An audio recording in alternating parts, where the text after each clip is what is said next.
About 70 to 75% of members now have copies of the report in one form or another.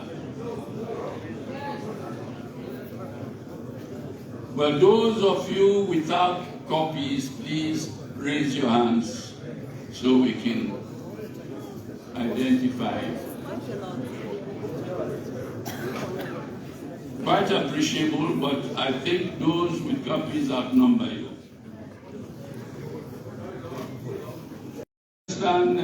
Honorable,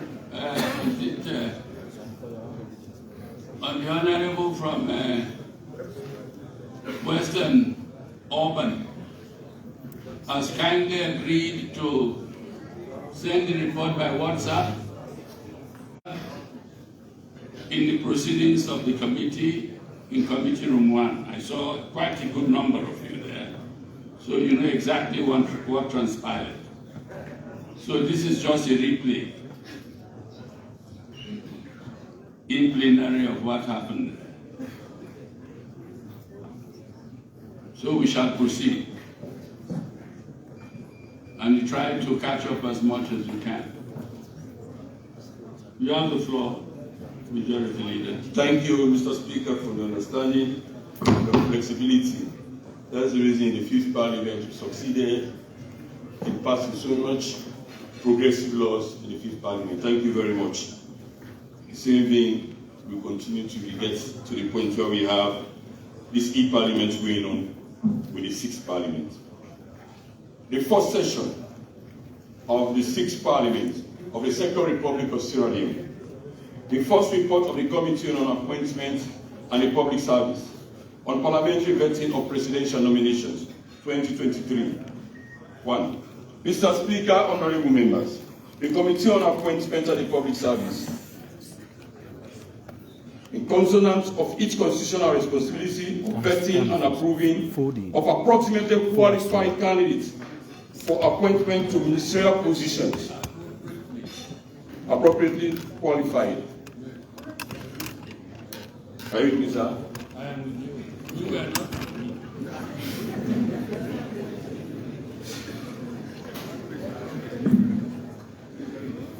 Mr. Speaker, are you with me now? Both of us are with you. Mr. Speaker, honorable members, the Committee on Appointment and the Public Service, cognizant of each constitutional responsibility of vetting and approving of appropriately qualified candidates for appointment to ministerial positions, met on Friday, 21st July 2023, and interviewed 15 presidential nominees for appointment as ministers. 2. The committee conducted a hearing within its set framework of procedures. The nominees were interviewed on issues pertaining to their educational backgrounds to ensure that they have the relevant education and necessary backup experience to effectively man the ministries of which they were appointed. 4 probing questions put to the nominees covered wide-ranging issues relating to their track records in public service and other pertinent work situations, declared assets, tax obligations, and their vision for nationally productive tenure. Issues of constitutability or otherwise were also closely looked into. Fourth sitting of the committee on Friday, 21st July 2023, the 4 presidential nominees were interviewed on oath. 1. Mr. Sheku Fantamadi Bangura, proposed minister.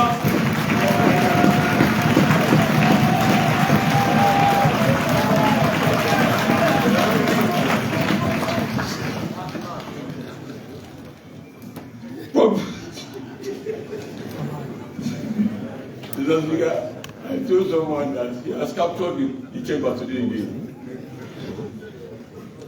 Mr. Sheku Fantamadi Bangura, proposed Minister of Finance. Mr. Sheku Fantamadi Bangura is currently serving as a proposed Minister of Finance after his last approval by the 4th session of the 5th Parliament. He has over 25 years' experience serving as economic and policy expert, advisor at the World Bank and the West Africa Monetary Institutes. He is one of the principal advisors to His Excellency, the President and the Government of Sierra Leone, on financial and economic policies.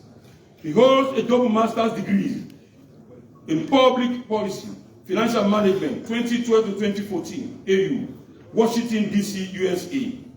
On one hand, and the other in economic policy management from McGill University, Montreal, Canada.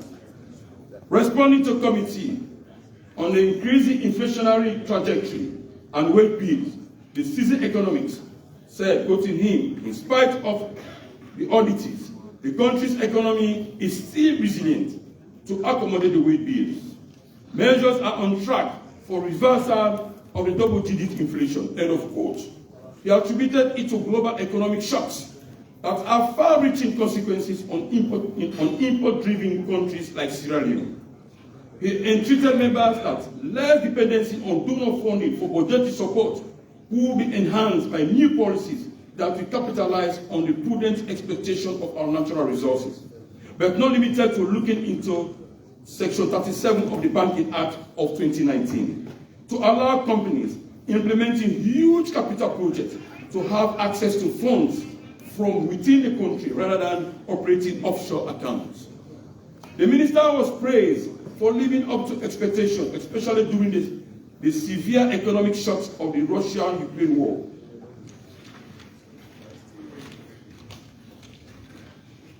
Second nominee, Alhaji Kanja ICC.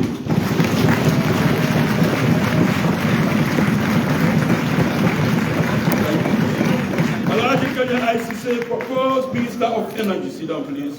Thank you. Alhaji Kanja ICC is a professional development specialist with over 25 years of work experience in developing countries, including Sierra Leone. He once headed and successfully managed the post-war National Commission for Social Action, NACSA, where he managed multi-donor funds, transitioning the nation from relief to sustainable development.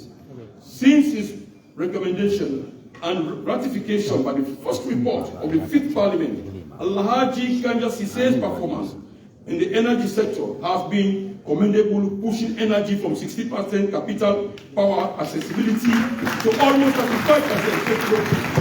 Thank you. Thank you. Take note of the correction.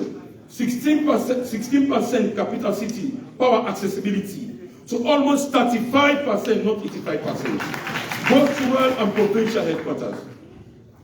Responding to questions on the current status of electricity, he said, quoting him, after 5 years of his stewardship, over 100 towns and communities have now access to electricity. With regards to government's manifesto, Big 5 objectives, he said, quoting him again, the energy sector was integral in ensuring improvement in agriculture. To feed Salone, by collaborating with Ministry of Agriculture for mechanized farming, irrigation, and preservation of agricultural products to realize agro gains, expectation of His Excellency to reduce budget costs on importation of rice in particular. The minister agreed that rural mini-grid electrification was producing but had some registered challenges. He promised that his office would engage providers to reverse the trend. Third one, Dr. Austin Hinga Dembi.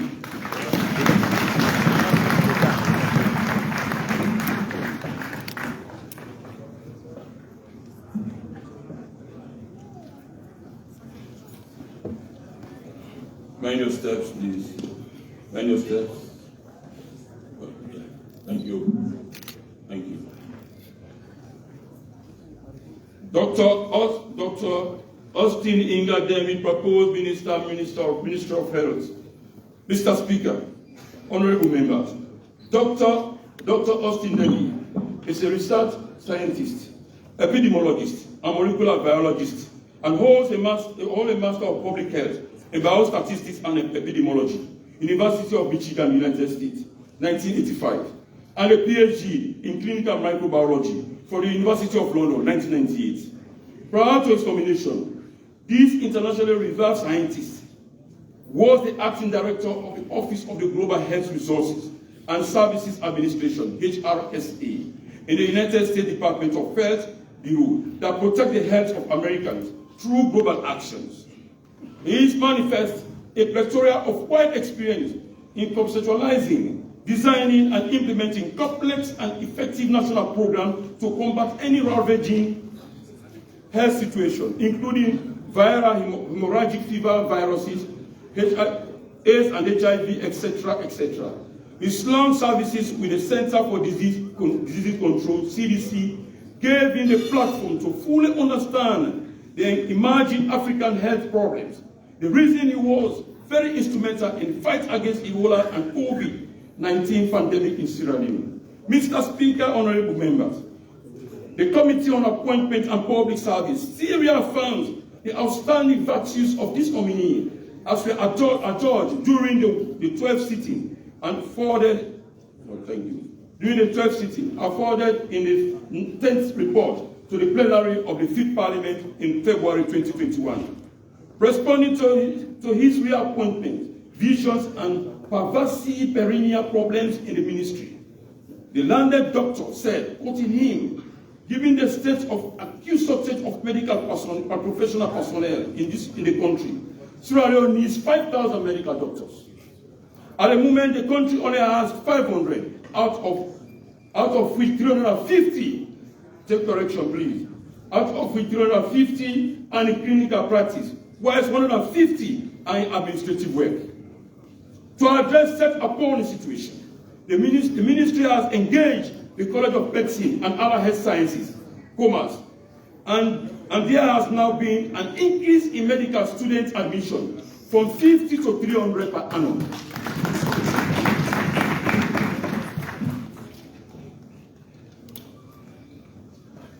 He concluded that his vision of undertaking all these structural health sector reforms is to construct 5 regional hospitals linked with training facilities that will each serve at least 1,000 patients a day in a bid to reduce the burden of accessibility to the quality healthcare currently experienced.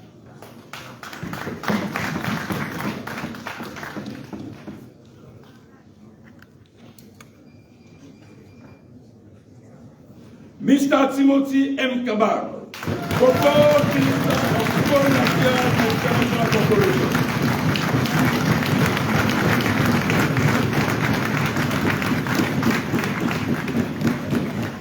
Thank you. Thank you. Mr. Timothy M. Kabar, proposed Minister of Foreign Affairs and International Cooperation. Mr. Speaker, honorable members, on the 29th July 2020, the Committee on Appointment and the Public Service adjourned Mr. Timothy M. Kabar during his approval for the Mines Ministry as a versatile, performance-driven and global-oriented professional with strong background in petroleum engineering, leadership, management, and strategy. His proven successes as Minister of Mines and Mineral Resources, especially but not limited to the formulation of minerals, geodata, and artisanal mining policies that fell into the review of the Mines and Minerals Act 2011, enacted the Mines and Minerals Act 2022, and negotiated large-scale mining lease agreement that reduced increased investment in commodities, including a 1% community development fund in favor of mining chiefdom and districts, and many more, speak volume and further reaffirm his recommendation. Responding to his current appointment as Minister of Foreign Affairs and upholding diplomatic ties with other nations, the multilingual Pro-West Minister, quoting him, Article 41, subsection 1 of the Vienna Convention states that it is duty of one receiving immunities and privileges to respect the laws of a receiving state. It is also their duty not to interfere in the internal affairs of the states. I will therefore ensure that countries respect this and will follow the dictates of the convention to institute penalties on any foreign diplomat that contravenes this provision. End of quote.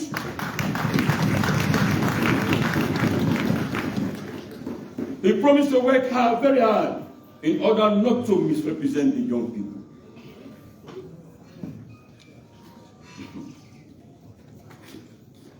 Mrs. Princess Betty Duba, proposed Minister of Fisheries and Resources.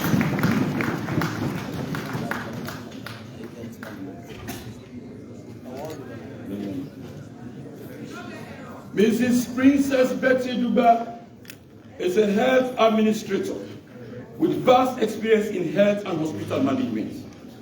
Her key strength and skill is setting goals and objectives, managing budgets, and developing strategies to optimize hospital operation. We are clearly stated as a Deputy Minister of Health in charge of all issues involving government and faith-based hospitals delivering health care services.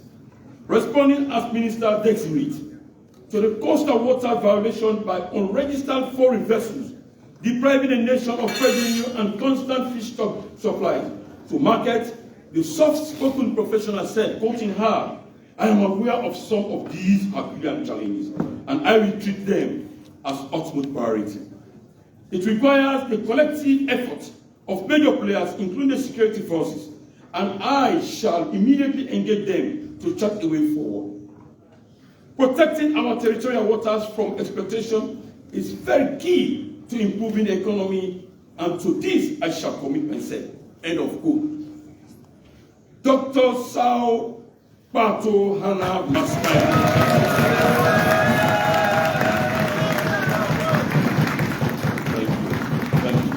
Dr. Sal Pato Hannah Maskine, proposed Minister of Water Resources and Sanitation.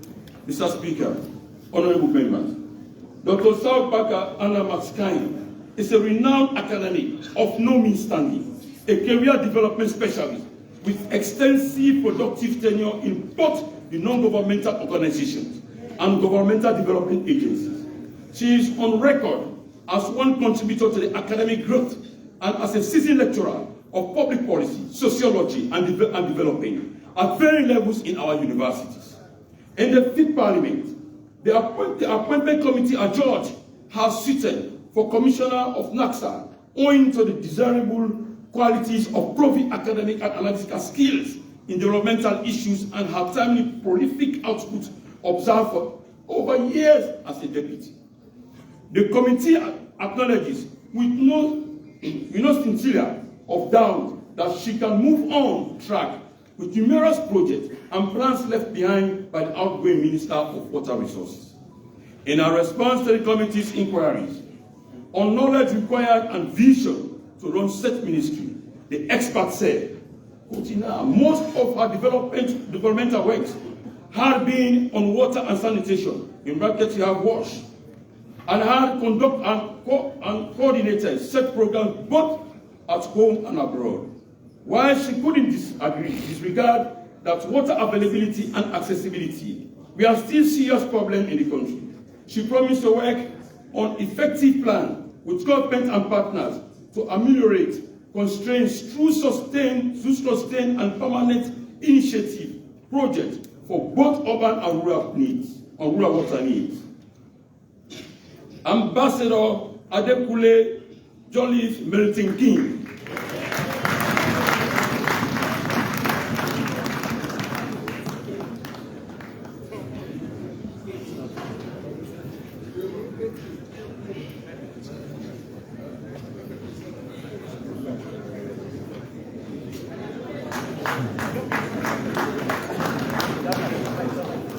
Ambassador Adekule Joliffe Melting King, proposed Minister of Western Region. Mr. Speaker, honorable colleagues, Mr. Adekule Melting King is a seasoned lawyer with master's degree in petroleum law and policy from the Center for Energy, Petroleum and Mineral Law and Policy, University of Dundee, Scotland. He was first appointed Minister of Labour and Social Security, April 2018 to November 2019. Until his recent appointment, he served to serve as Minister of Western Region. He was ambassador to the Republic of Ethiopia, where he served as chair of the Permanent Representative Subcommittee on Refugees, Returnees, and Internally Displaced Persons. Responding to members about his role as Minister Designate, he said, quoting him, "The Western Area Office routine operations is designed to interface with executive branches in the capital to address emerging regional administrative issues and interface and report to the State House and other relevant authorities." He promised to build and expand on the rural-urban governance collaborative model outlined by his predecessor. Mr. Alpha Ibrahim Cissé.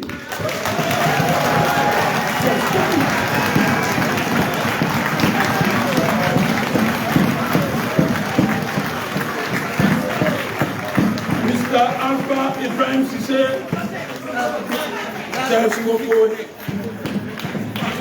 proposed Minister of Trade and Industry.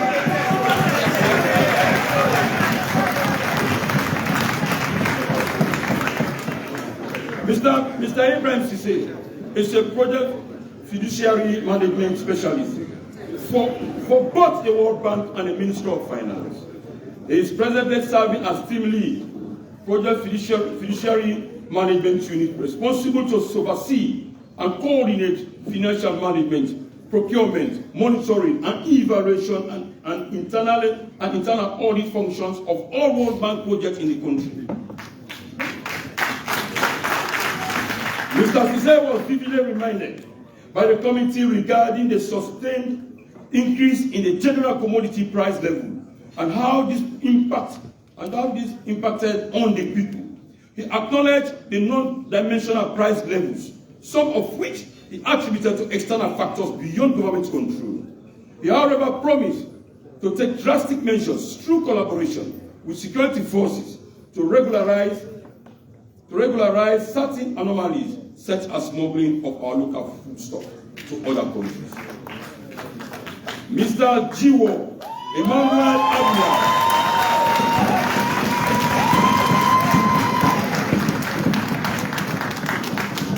Thank you. Thank you. You can take your seat.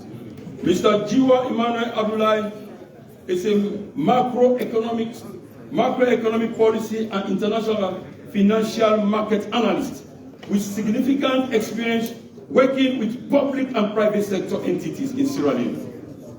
He graduated in 2004 with a master's degree in econometrics and mathematical economics from the London School of Economics and political science. In 1997, he got his bachelor's degree in computer science from the University of Texas. He has a pictorial of quantitative data management skills, which he will apply spatially to interpret and focus the complex issues on global climate change effects.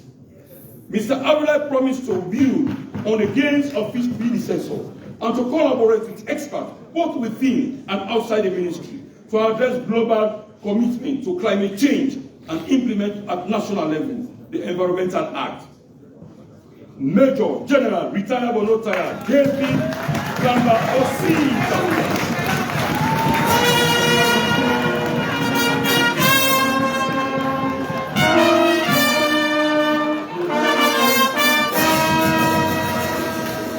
Thank you.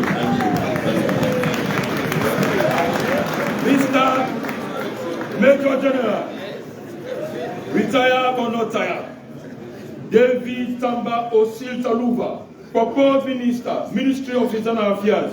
Mr. Speaker, honorable members, the nominee is a retired military professional that rose through the ranks in the Republic of Sierra Leone Armed Forces, notably from platoon commander to deputy chief defense staff, and possesses several certificates and battle honors to his credit. Responding to his appointment to a supervisory ministry over vital institutions like the police, correctional centers, fire force, the soft-spoken commander said, in a firm voice, that maintaining public order within the law is a must for any state and government that cares for its people.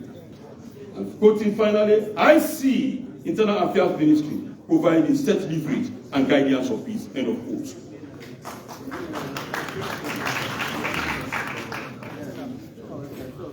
Mrs.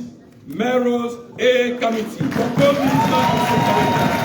Take note of the correction.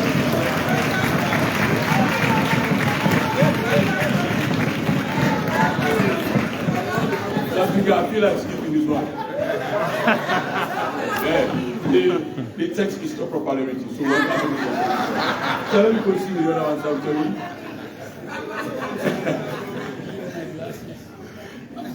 I'm not seeing, so I want to stop. Thank you, Mr. Speaker. Mrs. Meros A. Committee, proposed Minister of Social Welfare. Mrs. Meros Committee has been part of the governance structure since 2018 to date. In her capacity as Deputy Minister of Works and Public Assets from 2018 to 2019, she contributed immensely to ensuring that the President's aspiration on infrastructural development was on track. She was later transferred to the Ministry of Local Government and Community Development, where she served diligently until her reappointment. Mr. Speaker, honorable members, the committee reaffirmed the quality attributes of this nominee as were appropriately reported to this House in the 5th Parliament, answering questions on what she would be taken to the Ministry of Social Welfare. The nominee succinctly put, quoting her, the ministry is a cross-cutting one that has many players, so I will bring everyone on board to support the government's vision through teamwork, end of quote. She concluded that those who would institute reforms in future, but may not likely interfere with the Hajj Committee that is called remarkable gains. Mr. Speaker, I want to repeat the sentence to you. She concluded that although she would institute reforms in future, but may not likely interfere with the Hajj Committee that is scoring remarkable gains. Thank you, Madam.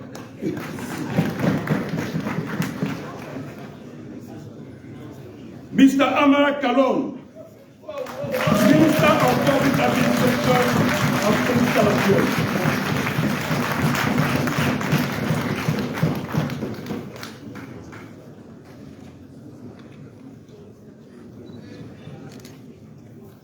Thank you. Thank you. Mr. Amara Kailahun, Minister of Public Administration and Political Affairs. Mr. Amara Kailahun is a rural development professional with vast knowledge in monitoring and evaluation. His competencies in the use of evaluation techniques like randomized controls research methodology, web page, M&E system, etc., made him an integral part of the SCP-GAFSP project as monitoring and evaluation officer at the Ministry of Agriculture, Forestry and Food Security from 2016 to June 2018.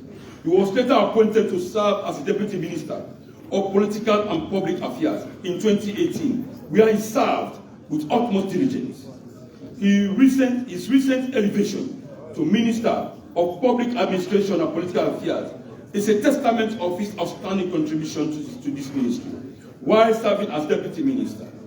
He holds a Master of Science in Rural Development from Jala University. On his new role as Minister of Public Administration and Political Affairs, he acknowledged the enormity of his task, but as a young man with experience in public sector management and with support from his colleague ministers, he is determined to make a difference to the governance sector of the state. Ambassador Bonguri, Resident Minister of Northwest.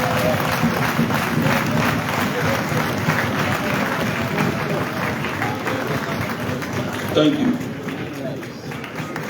Thank you.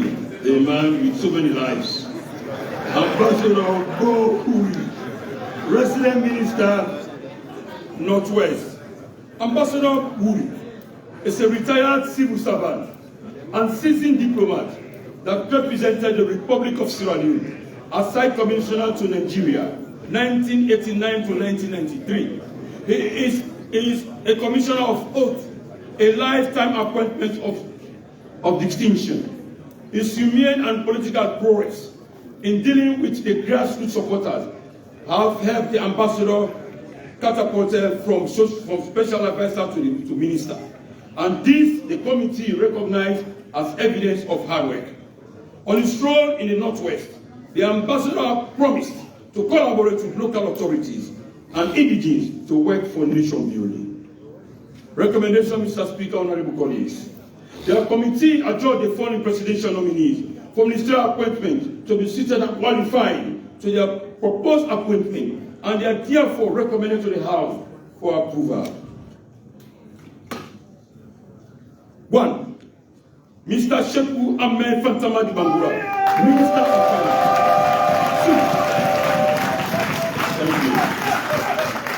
Thank you. Mrs. Princess Duba, Minister of Fisheries and Marine Resources. Colleagues and Mr. Speaker, take note of the correction. The third one is appearing with the marine resources, so it should be below Mrs. Princess Duba.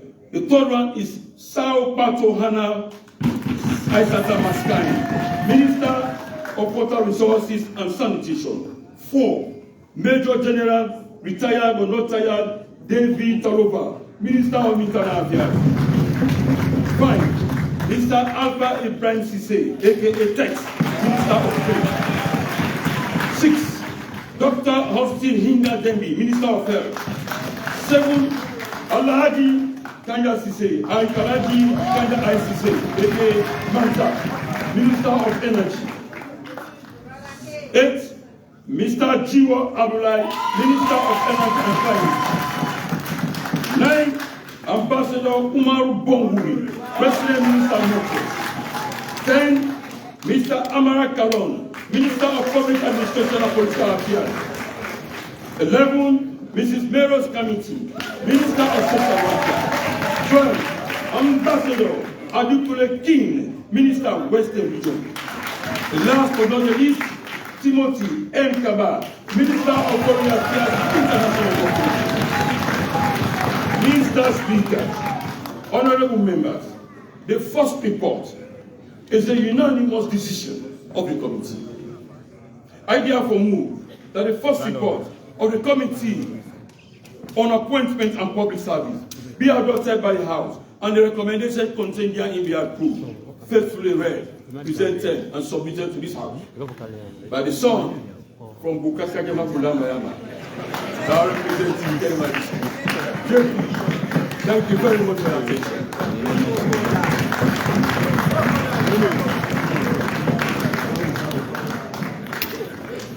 I thank the majority leader and leader of government business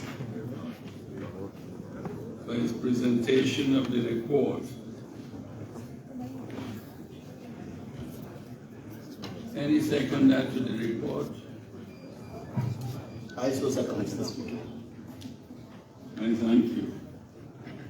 Before I put the question, I would like to take this opportunity to recognize the following dignitaries who are in our midst.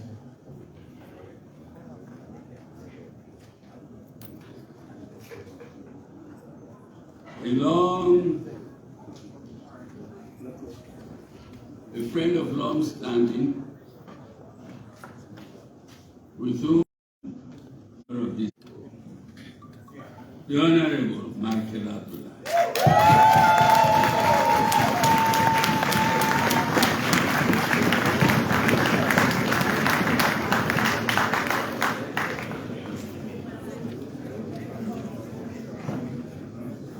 Next on my list is a veteran of the House, well-known, distinguished personality who has served this country in many, many capacities, ending with the Ministry of Higher Education. The Honorable Dr. Shall I say Professor Alpha T.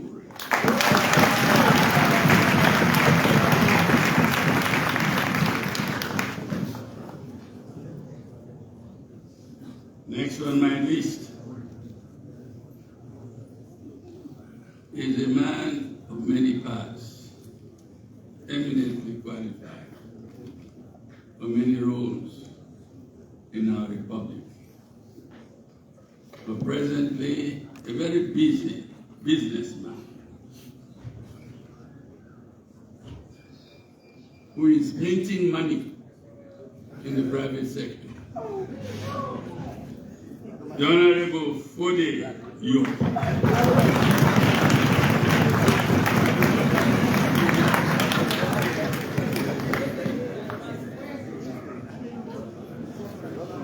Speaker, we are not seeing this already. We need to see it.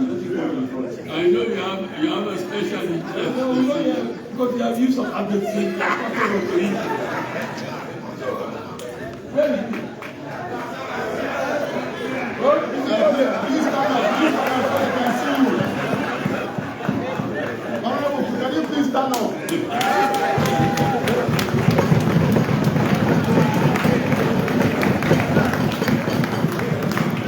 As you can see, prosperity is written all over his face.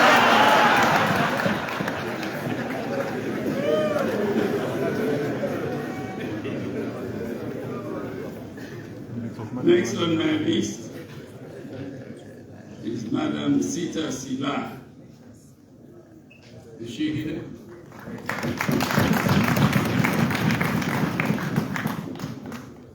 Ambassador Sule Darami.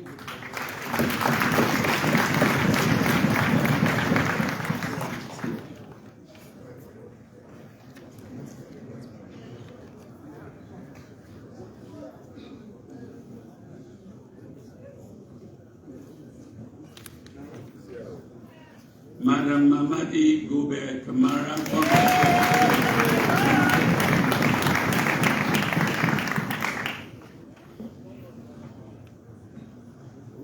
Ambassador current, well, let me come to those who are currently serving.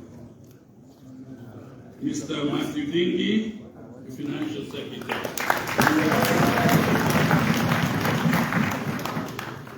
Ambassador Nami Bangura. Ambassador to the Republic of Guinea. And we have also Mrs. Daphne, is it Ninian Bangura?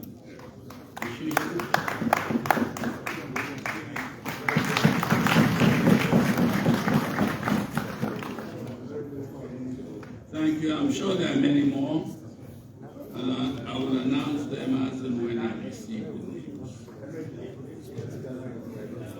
You are most welcome to the chamber, all of you. I will now put the question, honorable members. The question is that the report of the first session of the 6th Parliament of the Committee on Appointments and the Public Service be adopted by the House, and that the recommendations contained therein be approved. I'll give the floor first and foremost to the second of the motion, and I will ask the first timers. You are free to participate in this debate, and don't be shy to try to catch my eye in doing so. You have the floor, Secretary. Thank you very much, Mr. Speaker. Mr. Speaker, honorable members, today we have nominees presented to this House for approval. Mr. Speaker, I know you have recognized eminent personalities in this House. I also want to join you in recognizing the Honorable Fudi Rabiuki. Mr. Speaker, honorable members, when we entered this House in 2012, we learned a lot from the Honorable Fudi Rabiuki. Mr. Yuki, I know you are very successful in the field you have chosen now. You have left us in politics. We'll join you only. Mr. Speaker, honorable members, His Excellency has decided to pick his cabinet, and these are the people that will help him to succeed in the next 5 years. Mr. Speaker, honorable members, 5 years ago, we had nominees also that was presented by His Excellency. These nominees sojourned the entire cabinet for 5 years, and today, some of them survived. Some of them did not survive. And this is a warning to them. If you perform, by the grace of God, you will survive after 5 years. If you don't perform, then of course what has happened to those that are not here today will definitely happen to you. Mr. Speaker, honorable members, when nominees come here, we address them, we approve them. Some of them, when they occupy these offices, when members of parliament visit their offices, they don't open their doors for members of parliament. What His Excellency have done is just what he's supposed to do as per law. But if this parliament do not approve of your nomination, then you are not going to be ministers or heads of departments. It is this parliament that will have to vet you, will have to approve you. So to the nominees, the members of parliament will be visiting your offices. They will not be visiting you to beg. They will be visiting you to advocate for their constituents. Mr. Speaker, honorable members, at the end of the day, if these nominees fail, we, the members of parliament, will be the sufferers of what they do. Because at the end of the day, Mr. Speaker, we'll have to present ourselves to the people of this republic for elections. Our faces will be on the ballot paper. And the questions that will be put to us are the questions that should be answered by nominees. But most of the time, members of parliament suffer for their actions. Mr. Speaker, I want to assure the appointees and this House that it is not going to be business as usual. This parliament will have to do its oversight function. Today, from this side, we have almost 30 members of parliament that did not back in the words of this parliament because of the decision of our constituents believing that members of parliament are responsible for primary development. Mr. Speaker, honorable members, in the last parliament, we ruled in this parliament that ministers should not be addressed as honorable ministers. And this is the beginning of the 6th parliament. And this is a new government. I want to reiterate to the ministers, when the leader of government business was reading the reports, he addressed the ministers as Mr. Ministers. So I want to reiterate that there was a decision in this realm, and this is the only house that makes laws. There was a decision that ministers should not be addressed as honorable ministers. Except, of course, if you have been in this house before, then you will be addressed as honorable ministers. But for the ministers that have not been fortunate to sit in this parliament, please advise yourself and address yourself accordingly. Mr. Speaker, honorable members, this leadership that has been chosen by His Excellency the President Mr. Speaker, this leadership that has been chosen by His Excellency the President is going to be responsible for the survival of the SLP. We should bear in mind that this is the second term of His Excellency the President, and in the next 5 years, we'll be having a new leadership of the SLP. What we are going to do today and in the next 5 years will be the things we'll campaign on, will be pivotal in our campaign message for 2028. Don't forget, 2028 is a transitional election. 2028 is a transitional election, an election that will usher in a new president. And the performance of these ministers, will determine if we are going to retain power or not. So we hope,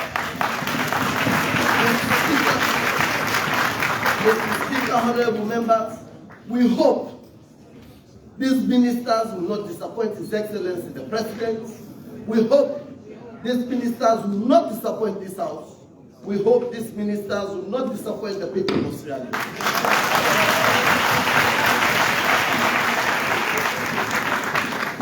Because if you disappoint us,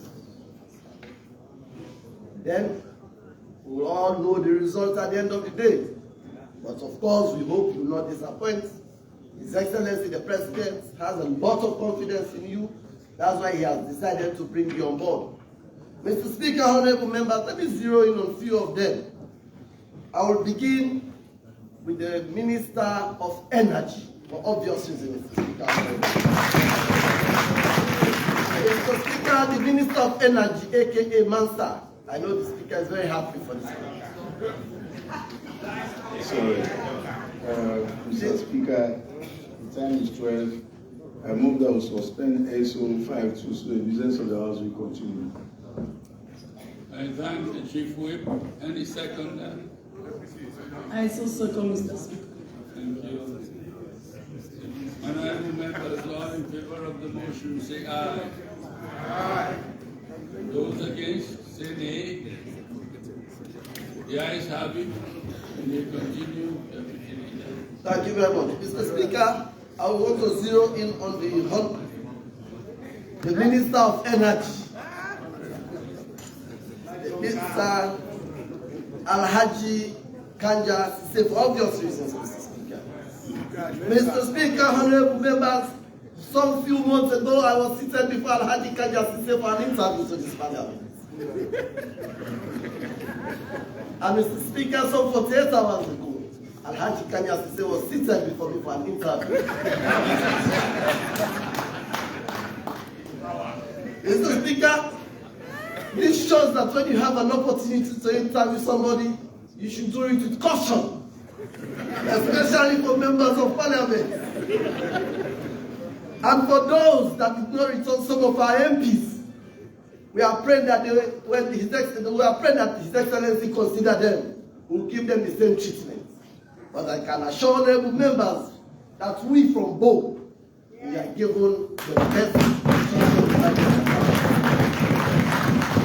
And Mr. Speaker, honorable members, when the leader was reading the report from the minister, he told us that energy generation has increased from 16% to 35% in 5 years.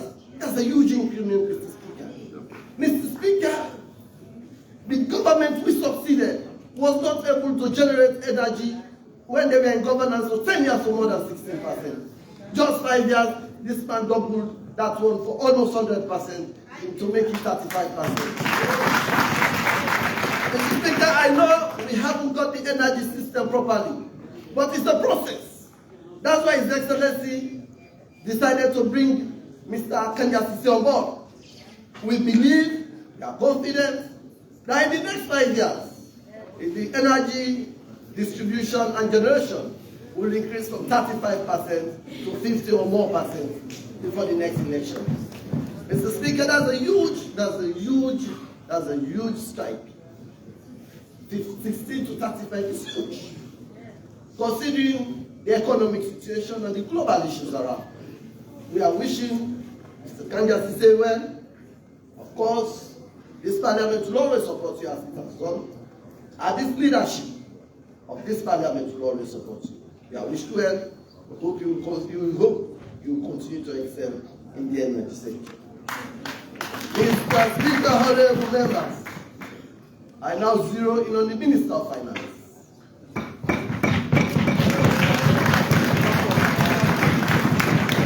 Mr. Speaker, honorable members, the Minister of Finance is a very humble man, very humble. Mr. Speaker, he's a very respectful person. Mr. Speaker, this is a professional that knows what he's doing. That is why, Mr. Speaker, this is the man, is the only minister that has gone through the ranks. He started as deputy minister too. He worked with 2 ministers. He was elevated to the deputy minister 1. And close to the end of the last regime, he was catapulted to the Minister of Finance. Mr. Speaker, honorable members, we all know the situation around. And he was able to mesmerize the committee by explaining to us exactly the current state of the economy. He is no stranger to the economy of Sierra Leone. Of course, I put the questions to him that the exchange rate is our problem in Sierra Leone. The exchange rates.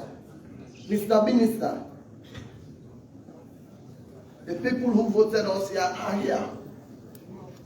And you are the only person we rely on to change our lives. The business community is suffering. Other sectors are suffering. Inflation is high. It's not domestic, it's global. But please use your professionalism to cushion some of these effects. This office you are occupying is extremely very challenging, we know. Because for you to manage the economy, especially for a country that our export rate is extremely very low, we'll encourage other line ministers to improve on their department so that the body will be easy on you. Mr. Speaker, of course, the Minister of Finance is a friend of this parliament. This is the 6th parliament. We hope the relationship we built in the 5th parliament will continue in the 6th parliament. Thank you very much. Mr. Speaker, I zero in on Dr.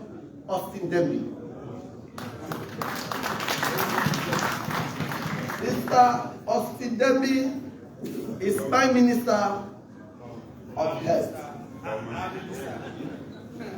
Is the representative of my chiefdom to the executive. He's coming from Jerry and Pauma chiefdom. I bring you greetings and congratulations from the people of Pauma chiefdom. Mr. Speaker, honorable members, Mr. Austin Demby contributed hugely in the last elections. I can say here without fear or favor that he was pivotal in the winning of SLPP in Pauma chiefdom. He contributed financially and morally. He was always participating in the process, always asking for the outcome. I want to inform this House that the election result in Pauma chiefdom, SLPP got 96% with the help of Dr. Austin Demby. Mr. Speaker, honorable members, one of the things we campaigned on was the promise made to us by Dr. Austin Demby in Pauma chiefdom. A promise that is going to give us one of the best hospitals in Djembe. And Mr. Speaker, honorable members, this is a talk-and-do government, and the minister is a talk-and-do minister. Our people are waiting, and definitely the hospital will be the benchmark for Dr. Demby and for the people of Pauma chiefdom. Dr. Demby, I wish you well. The chiefdom is behind you, and the chiefdom is fully in support of your appointment and your approval of this House. Mr. Speaker, honorable members, for the young members of Parliament, for the young ministers, this is a youthful government. I have said, Mr. Speaker, honorable members, the future of the young people depends on the young ministers appointed by His Excellency the President. The President has been bold enough to appoint young people to occupy sensitive state positions. You are the guinea pigs of the young people. If you succeed, you'll be succeeding for us. If you fail, you'll not just be failing yourself, but you'll be failing the young people of Sierra Leone. This bold decision the President has taken. If you fail, no president will take this decision forever. If you succeed, I believe presidents to come will be confident to employ young people to serve them. So to Mr. Jiwo, one of the young people, the minister, I'm seeing Honorable Jiwo, Mr. Jiwo, sorry, Mr. Jiwo. Yeah, no, it's not honorable. Mr. Jiwo, please correct that in the future. Mr. Jiwo, you are going to a very sensitive and technical ministry. Very sensitive. When at the interview panel, we told you how sensitive the Ministry of Environment and Climate Change is. We hope you will use your expertise, your IT knowledge and your financial expertise, and you have to study more around the subject area so that you will apply yourself. Because what His Excellency has done today, Mr. Speaker, is to bring you in front as young person so that if you succeed, he will be confident that more young people will join you. So please, make sure you perform for us, make sure you perform for His Excellency, and make sure you perform for this Parliament. Mr. Ibrahim Sise, a man from Guinea. That's the Guinea Connect, Mr. Speaker. Are you okay? Mr. Speaker, are you with me?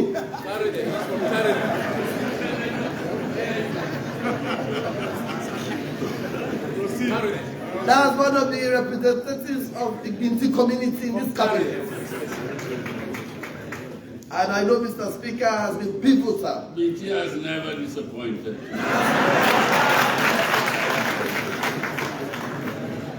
Mr. Sise, we have an unfinished project. Please let it be on record that we have an unfinished project. You wish well. I know you will succeed for His Excellency. And you will succeed. And as I told you, Mr. Speaker, I am not envious of Mr. Sise. In the interview panel, I told him clearly that one of the most challenging ministries today is the Ministry of Trade. Towards the end of the last Parliament, every Sierra Leonean was asking for the sacking of the Minister of Trade.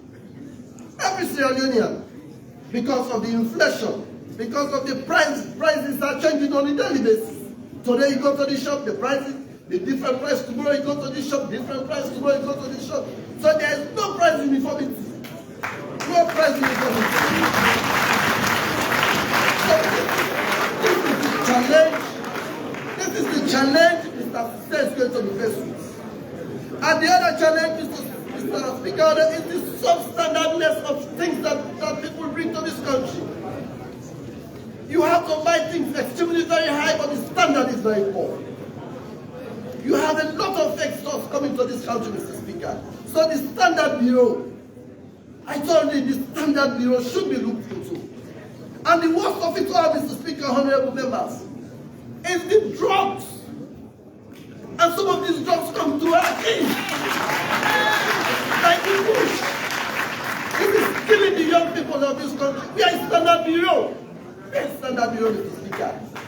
It is no secret that some of these drugs come through the keys. It is no secret, Mr. Speaker. So we should empower the Standard Bureau. We should make sure the Standard Bureau do due diligence to the stuff that comes to this country. So, Mr. Speaker, I am not envious of that position. I know it's very challenging. I know, of course, our constituents, they are looking to you. I know the market women at Abacha Street, us in the villages, our community people. Everybody is looking to the Minister of Trade. So that position is extremely very challenging. You are wished well. I know you are a young person. You have the energy. You have the know-how. I hope you succeed. You have the support of this parliament. You are faced with challenges. You have the speaker. You have the leaders. You have the members of parliament. And you have the committee on trade. Please use this parliament effectively so that you can succeed in your new position. You are wished well. Speaker, honorable members, our current situation we have is security. As a son of a soldier, I now zero in on the retired general, DTO Talova. Mr. Speaker, honorable members, for us who grew in the barracks, Mr. Talova was very, very much in the instrumental in our growth. Mr. Speaker, we are in the same barracks. I was in that barracks until I became honorable. Mr. Speaker, honorable members, one thing I can say here without fear is Mr. Talova is a very disciplined officer. He's extremely disciplined. Mr. Speaker, when we are growing up, that's what I want to do. When we are growing up, Mr. Speaker, we used to play football at the front compound of Mr. Talova, the general. He was a colonel by then. He was a major. Mr. Speaker, the moment we see Mr. Talova's vehicle coming, the game stops. The moment we see the vehicle coming from afar, that's the end of the game. Because when he comes and sees us play football, our parents will not even challenge. So I can say here, Mr. Speaker, honorable members, that Mr. Talova is a very, very seasoned and disciplined soldier. We hope he will bring that word. He's now a civilian, and he's now a minister in a civilian attire. But we hope he will bring that discipline, that military discipline, into his office.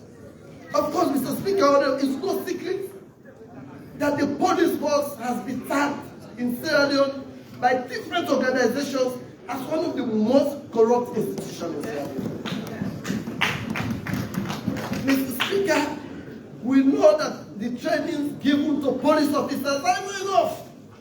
Some of them go to the training school 2 months, they are police officers forever. No continuous training for them. That's why we are having huge challenge with the police. So, Mr. Talova, we hope you will bring that discipline. The discipline you had from the army. You will bring them and you will not disappoint us. Because you are the third internal affairs minister that His Excellency is choosing. So it means he has now brought police military to come and control the internal security. Please bring your expertise and make sure Sierra Leoneans are safe. Because we all know the current trend of insecurity in Sierra Leone. Please, we hope you will not disappoint His Excellency.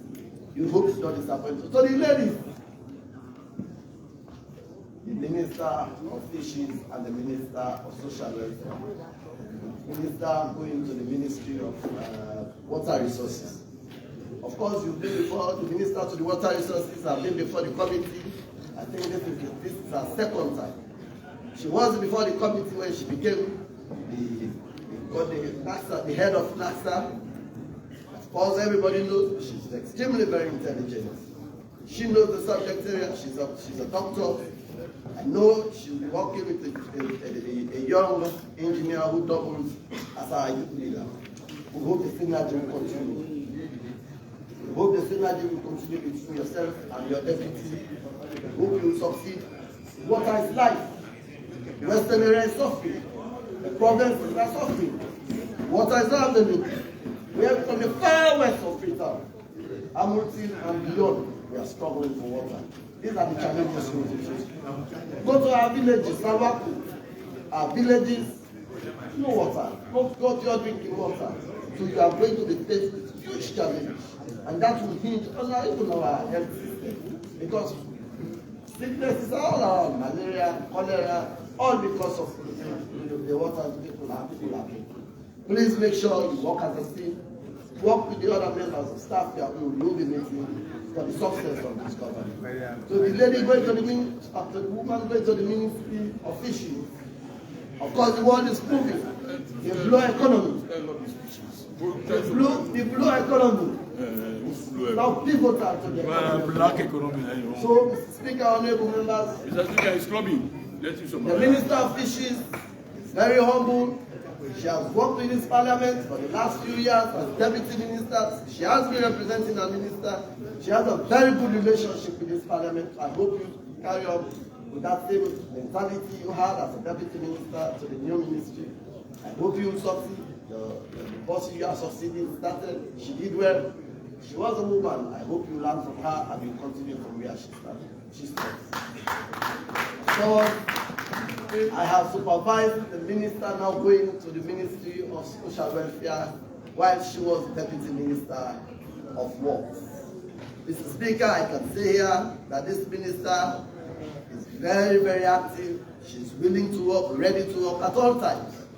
When she was deputy, she had it very difficult with her boss because when she wants to do this, the boss wants to stop her. She has so much energy. I hope that energy you had while as deputy minister, you will take that energy to the Ministry of Social Welfare. Thank you very much, Mr. Speaker. The other nominees that are not called, they are all very, very important.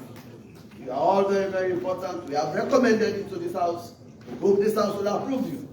And as a parliament, I've said, let me also reiterate that this is not going to be business as usual.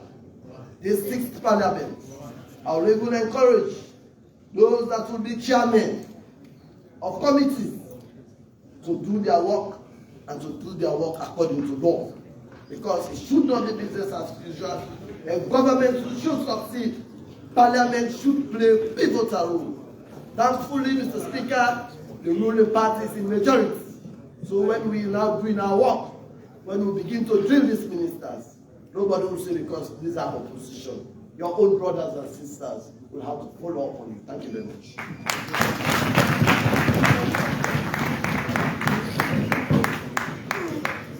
Thank you, Deputy. Honorable members, when I stand up, please sit down.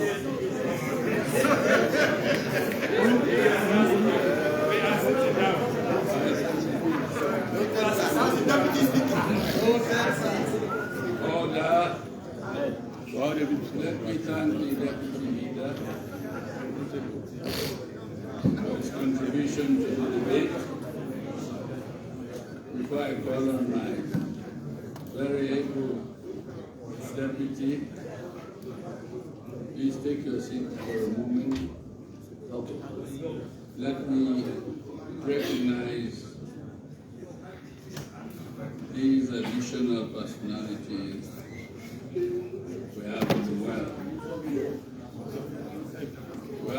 Fiduciary, who is the former National Organizing Secretary of the SSPP. Is he here? Fiduciary.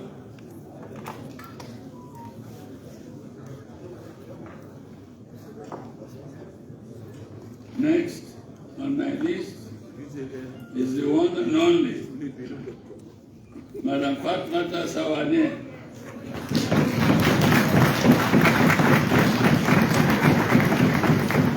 Former women's leader of the party, SLPP.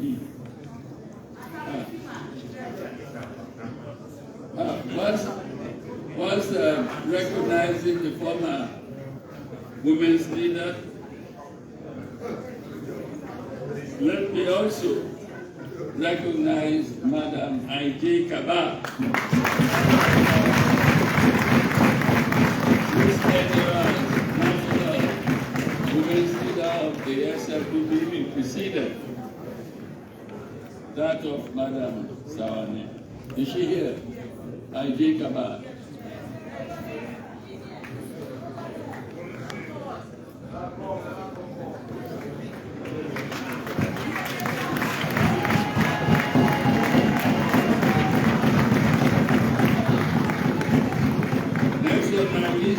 Fofana, General Manager of the Port Authority.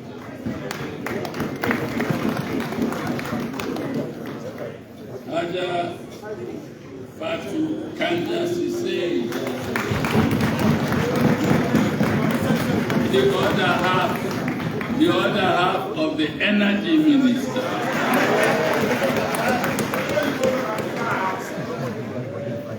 In fact, I would say the better half, would you?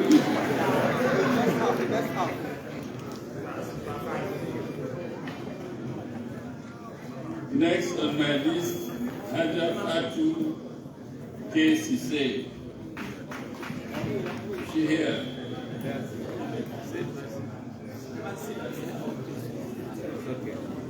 Haja Fanta Rogers? She here? Dr. Matthew Bandi? Is he here? Last but by no means least, whenever I'm stuck and I need solutions, this is the gentleman that I call. The Honorable Edward Suluku.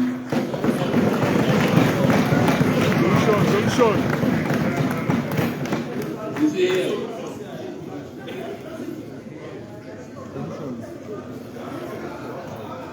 You are all most welcome. You have the floor, Deputy Speaker. Mr. Speaker, honorable members, let me take this opportunity to thank you profusely for allowing me to say my bit. I want to use this podium to also thank His Excellency the President for these appointments. They are all our brothers and sisters. They are the mothers and fathers of citizens of Sierra Leone. They are uncles and aunts. They are citizens of the Republic of this Republic. But apart from that, Mr. Speaker, honorable members, the persons we have before us are all hugely qualified. Nothing in the report we have before us is embellished. I was there myself. I saw the procedure being observed. And the conclusions we have before us this morning, we are arrived at based on all the necessary parameters. You know, Mr. Speaker, honorable members, I'm saying this for good reason. lest somebody gets up somewhere to say, well, the APC members of parliament, the only Mohamed Bangura was present at the committee. So the interviews were rushed and approvals dished out freely without more. In fact, Mr. Speaker, honorable members, we grilled the nominees to the utmost. And I stand here today to challenge the public to come to Parliament and check the records. I also challenge our brothers who have not developed enough good manners to be here to come in the future and check the records. We did the utmost. Nothing would have changed even if we had the APC, the full complement of the APC members of Parliament on that committee. I'm saying this so that the media can carry it, so that the public knows exactly what is being done here. Everything we do here, we do properly. That's how we behave on this other side. Mr. Speaker, honorable members, it is now for me to talk to the nominees. We have over 7 million Sierraleoneans. You have been extremely lucky to be nominated by His Excellency the President to go to those offices and perform. Let me state this without scruple, that the offices you are going to were once upon a time occupied by other citizens. They came here, they came to Parliament, and they gave promises. They gave us promises at the committee stage, and at the approval, we said nice things about them. We said they were going to play the necessary magic to ensure that there is proper development in this nation. Well, let me state that even with all the qualifications of persons we approved in this house, this nation still faces challenges, and sadly so. Maybe we have been used to doing things in a particular way. It is my plea to the nominees. Of course, I'll urge my colleagues to approve you and approve you speedily. But it's my plea to you that when you go to these offices, try as best as you could to do things a little different. Maybe we have been used to doing things in a particular way. Let me state to you that we, as a nation, we are in a hurry. If you watch, TV news, you'll see that all over the world,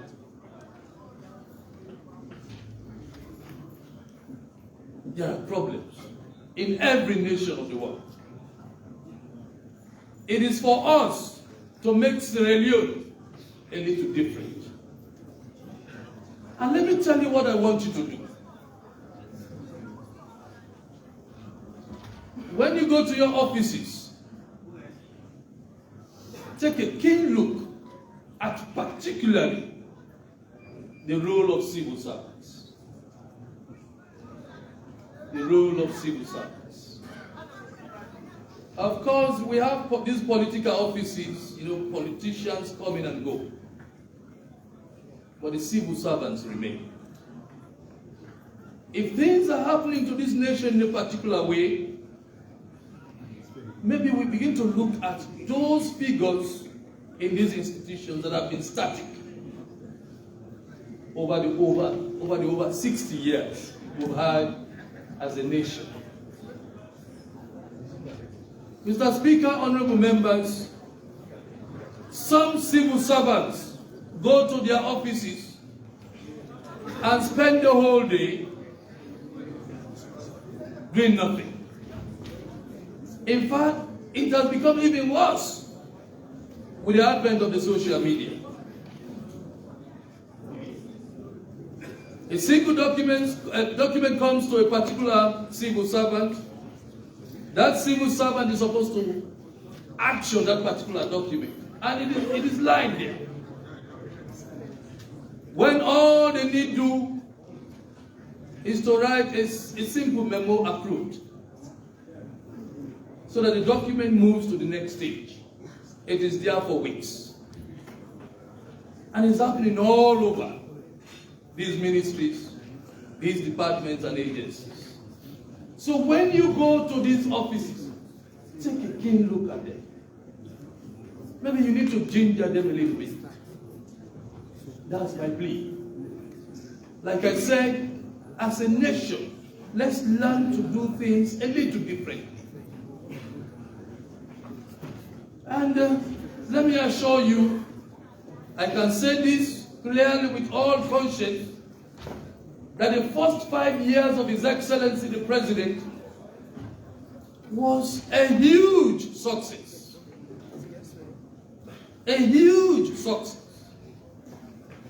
You can see clearly, except probably for detractors, you can see clearly that the roadmap is already laid. The building blocks are already there for all to see. It is only for us in this time to make reasonable progress. I don't want to talk much at this stage. I know you'll be coming to Parliament frequently. And we'll be doing our job to ensure that we'll monitor your activities. But this is a passionate plea to the nominees. Please help this nation. Please help this nation. There are so many things we need to do at this point. Please. Because we've been going down the drains for so long. The history is there for all to see, where we were at one particular point in the history of Sierra Leone and where we are now.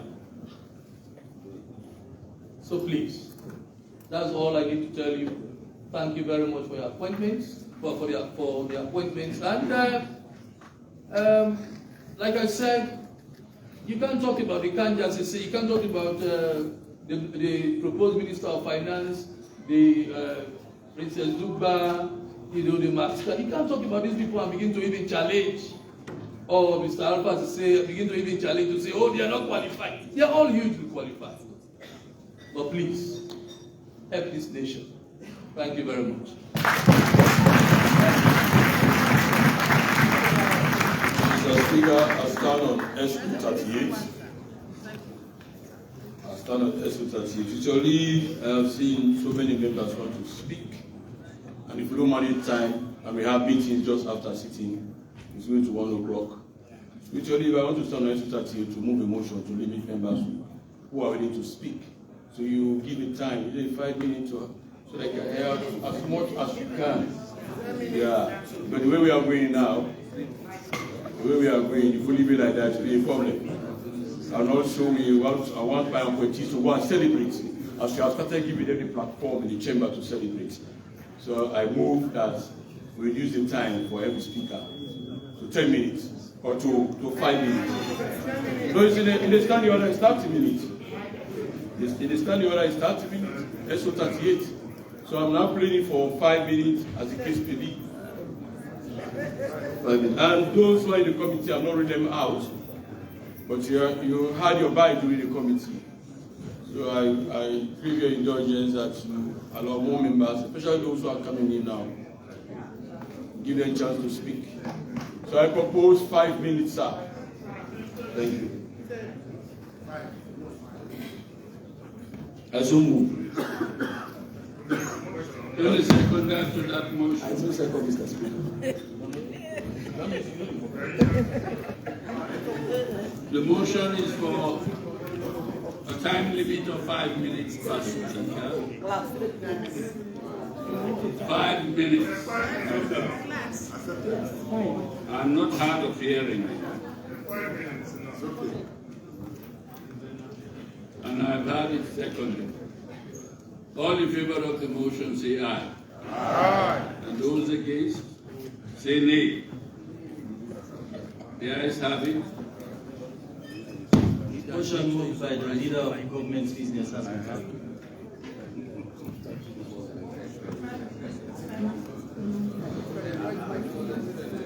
Let me recognize now. Yes. Yes, indeed. It's not just a house of men.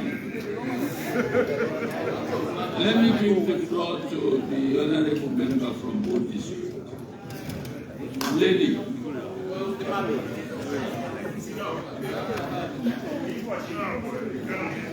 Before that, may I take the opportunity to recognize the presence of Mr. Ambassador Junior Nabo, CEO of the AYB Media Empire. Is he here? You're most welcome. Ambassador, you're most welcome. Sorry, Mr. Speaker, before anybody comes in our last meeting, Mr. Speaker, I made it clear and thankfully you accepted that. In a note to Mr. Future, maybe the next 1 week we'll be deleting the presidential speech. Therefore, I ask you that for us to give the new members more time to speak so we know exactly how to delete the presidential speech. So I still want to do that. In as much as the old members will have to talk about, please give the new members more time to speak. So we'll be able to know exactly who we choose to do the presidential speech. Thank you very much. Sorry, will you just repeat that? Yeah, I said in our last sitting, I made a plea and you accepted that so that we give more time to our new MPs to speak more. So we'll be able to know exactly who we choose to debate on the presidential speech. In as much as the whole members have to talk, but all of us, honorable members, please. Honorable members, we are doing this so that we know who are who can debate. Those MPs are just come, we need to know who are who can debate better.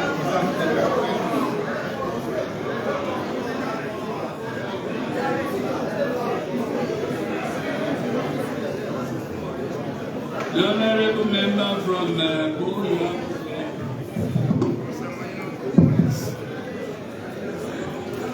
Thank you very much, Mr. Speaker. Mr. Speaker, honorable members, I want to appreciate my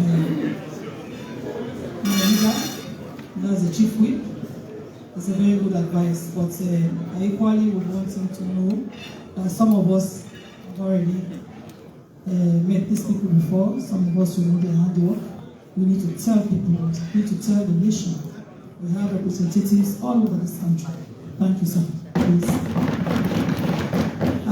Having said that, Mr. Speaker, honorable members, I want to say thank you for this great opportunity today to have these eminent people before us who will be chosen by His Excellency the President to lead our activity in this country.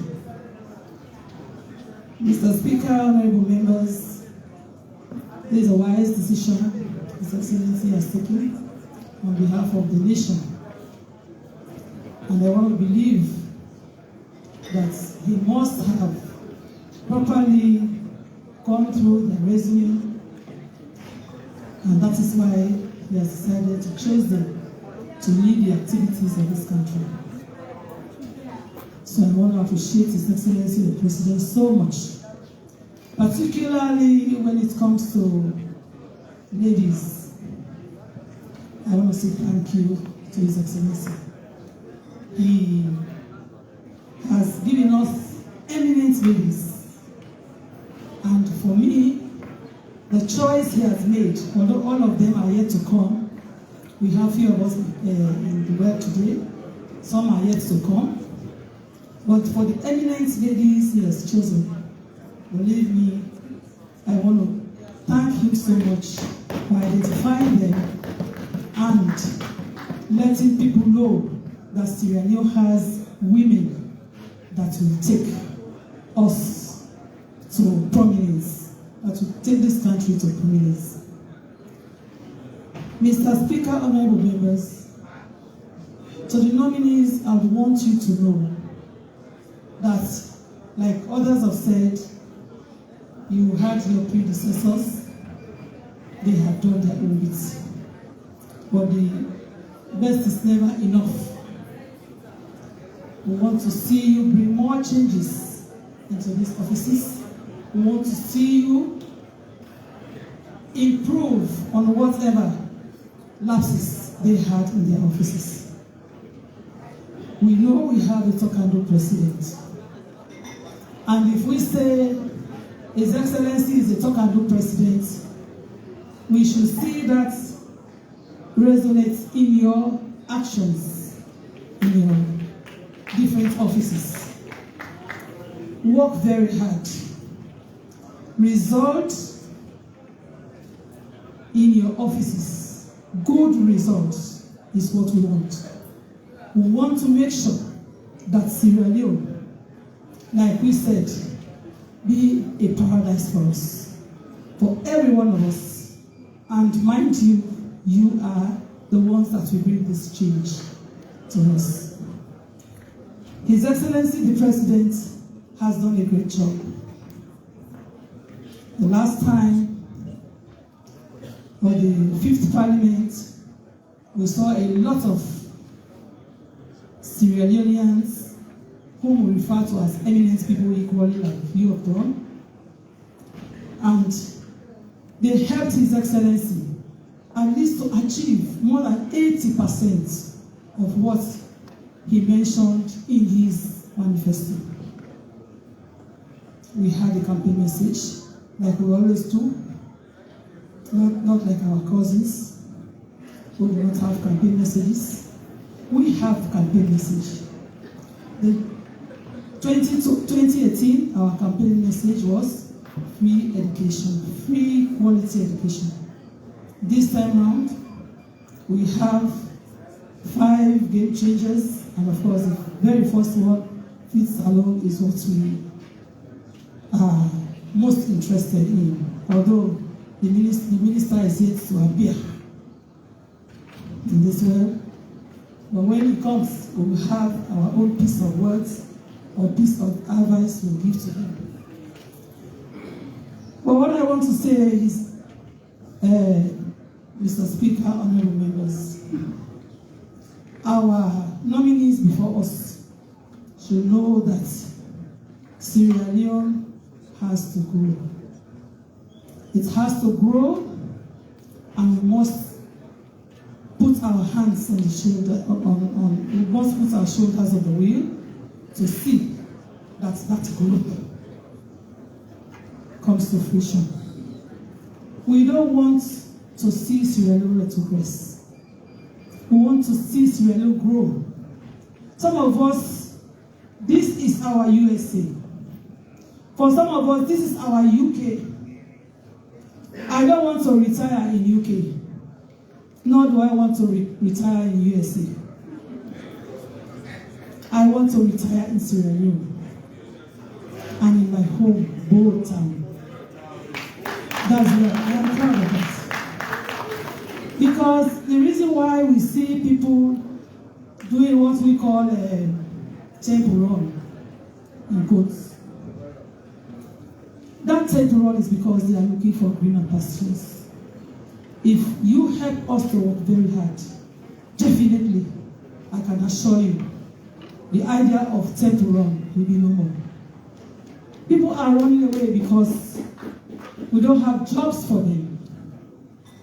We neglect them. But now that we have these 5 game changes that His Excellency has prescribed in the manifesto, I want to believe our youths will no longer take that challenge of moving out of this country to look for greener pastures. Time is up. Okay, Mr. Speaker. However, when he says my time is up, I know he will give me like few seconds to round up. Mr. Speaker is kind enough to give me a few minutes to round up. So, Mr. Speaker, honorable members, just allow me a few seconds to recognize our elder brother. I cannot complete my statement without recognizing him, and that's Alhaji. You have made history in this country. We need to recognize that. You have made history. I'm not flattering you. You have made history. There are communities in this country that never saw light before. You have given us light. You have given them light. So you have made us proud. You have made His Excellency proud. I want to continue to pray for you. And may God, may Allah, in His mercy, continue to give you the wisdom to continue your good job. You are a great man and you are patriotic. Definitely, it's out of patriotism that you have taken your work so passionately and have achieved so much. Thank you very much, Mr. Speaker. For others, I congratulate you in advance when you shall have been approved. Thank you very much. I thank the honorable member for her contribution. I also take this opportunity to recognize Ambassador Kailahun, Ambassador to Turkey, who is here in the chamber. I recognize, of course, so many of you want to speak, but I'm now going to put a time limit on myself. I plan to rise not later than 2:30. 2:30.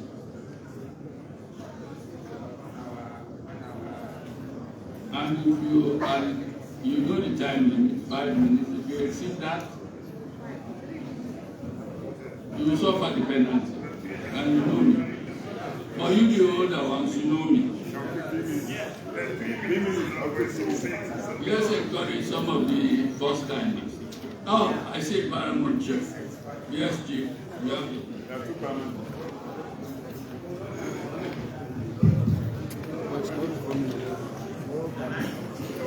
Mr. Speaker, honorable members of Parliament, I wish to appreciate our President, His Excellency, for bringing us these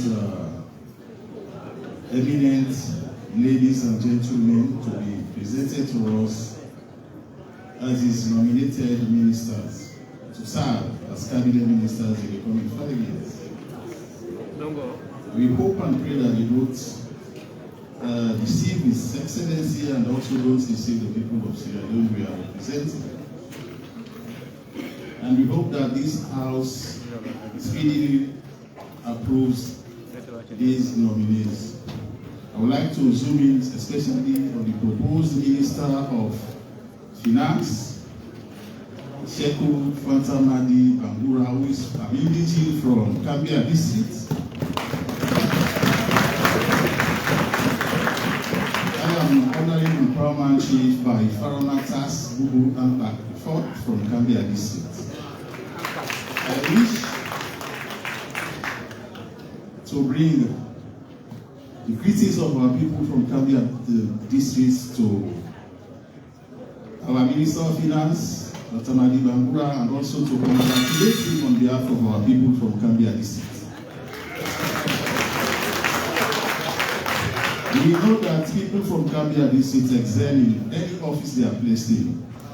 And we are proud and we are not surprised that the President will give you this position because you have already started serving in that ministry from the position of a Deputy Minister to up to Minister of Finance in the last government.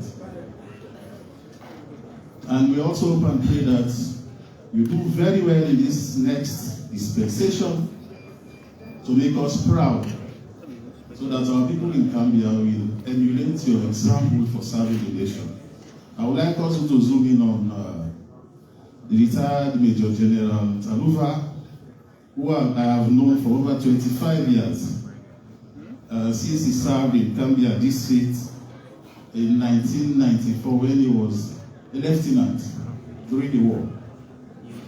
And we became friends. He was friends also with my family, the late paramount chief, with my father, the late paramount chief, my paramounters who got back the family. So we developed our friendship from there up till now. I'm proud of him, and he's a disciplined soldier. I'm sure he's a disciplined man. I know him and I've interacted with him. I knew him also during the COVID, the Ebola outbreak. He did very well in coordinating the efforts, especially on the part of the military, in fighting the Ebola outbreak. As you can know, Gambia District and Boloko District, we are the last district where the Ebola fight ended. And I hope and pray that General Taluva, and I'm sure he will deliver in the Ministry of Internal Affairs. I would also like to zoom in on our Minister of Energy, Raji Tanja Sise, who I've known from his time as a commissioner at NAXA, then also as a Minister of Energy. He's doing very well in Gambia District. In Gambia District for over 30 years, we don't have light, and now we are seeing the signs. He also has already taken the power machines are already there in Gambia. The station has been built. Everything is going smoothly, and I hope and pray within a few months we'll be having our lights back in Gambia. And lastly, but not least, I will talk a little bit about Ambassador Bonuri from Binti and Mateboy. Binti and Mateboy are the areas where my grandmother came from. And he also, Bonuri came from also Mateboy and Binti, just as our speaker and the Honorable former Minister of Tertiary Education, Professor Alpha Uri, was also my lecturer in Tennessee in Public College. I'm proud of the BT people, they are my people. And Bonuri is a well-citizened diplomat, and also he knows how to interact with people. In the last government, we worked together in some programs, and he has visited Gambia several times. And I know that he is going to do well in our region as a resident minister in the Northwest region, which also comprises and includes also my district of Gambia. We will be working together, and I'm sure he will do well to maintain law and order and peace amongst the chieftains and the districts and the boundary disputes in our communities. So I wish all of you well, and I hope and pray that we speedily, the members of parliament, we speedily approve these nominees from the president. I thank you very much. Good morning.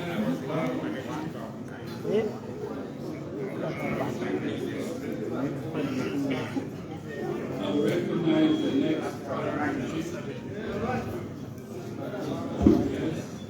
Thank you, Mr. Speaker, for allowing me to say my own bit as my maiden address to this chamber. I want to use this opportunity to thank His Excellency the President. I am Paramount Chief Paul Gabasa V from Koindu District. And as I was saying, I want to thank His Excellency the President. I want to thank His Excellency the President for nominating these eminent personalities, Sierraleoneans that are here before us this afternoon. I hope and pray that you succeed in your various offices, because your success is what will move this country forward. I know we are constrained for time. I'm going to keep my address brief. I want to single out a few of these nominees. As I said, they are all eminently qualified. But I want to vouch on behalf of Mrs. Kamiti, the former, she's the wife of Economan, and I'm Econom chief. But apart from that, she's a hard worker. She is very passionate about her work. And I hope that same passion that she had in the Ministry of Local Government and in her works, she will bring the same to her new office. Another person I want to vouch on behalf of is the Brigadier General Taluva. I recall during the outbreak of the Ebola disease, I was opportune to be appointed as the coordinator of the response in Mano district, and I worked closely with him. I recall one day I was addressing my workers. He was standing from afar, and then he came closer to me. And he said, "Chief, how come you are not a military officer? Because you operate like a military guy." I said to him, "I'm living my dream. I have always wanted to be a military officer when I was growing up. This is now my opportunity. I have majors, captains, and ordinary soldiers. Mr. Taluva, I pray that you succeed in the new office." Another person I want to single out here will be the Minister of Energy. I'll have the kindness to say. Except last week we had a few glitches. But today I can safely say that Kanneh is enjoying 24 hours electricity. And it's thanks to you, Alhaji Kanja. The only reminder I want to make here, your rural electrification is going very well. But unfortunately, there are still 4 chiefdoms that are yet to benefit from that. And my chiefdom happens to be one of those chiefdoms. I'm sure the people of Toli and Kamanyando, Bense, and Tankoro will be grateful if that project is complete.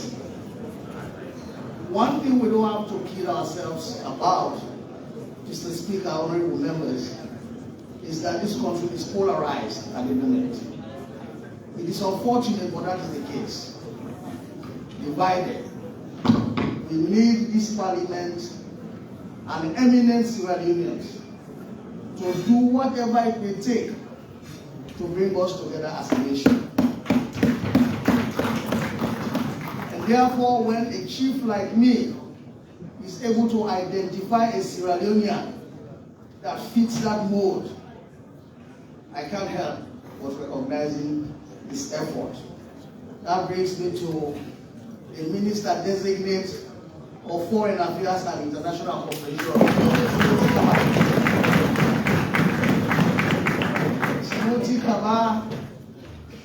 I'm sure when I'm saying this on behalf of all the other 13 chiefdoms of Koindu district. I recall 2 weeks before his appointment, we all paid him a visit when he came back from overseas from his medical treatment. And we prayed with him, and we met him. He was having 2 crutches. But 2 weeks after that, the announcement came and he was made a minister. And now I'm seeing 1 crutch. Hopefully by next week, both of the crutches will be gone. Now let me tell you, honorable members, Mr. Speaker, what I admire about Mr. Kabah. Of course, he's a Mende by birth, by tribe, from Kenema district. He partly grew up in Kanneh. And then he went to school in Makeni St. Francis. He speaks Mende as fluently as he does the Tingui language. And please don't gossip him in Kanneh either. And he speaks Mando as well. People like the mold of Mr. Kabah will help us as a nation. Because we have only one country, Sierra Leone. We have to work together. So Mr. Speaker, before I take my seat, I want to thank you for this opportunity to say my name. Thank you very much.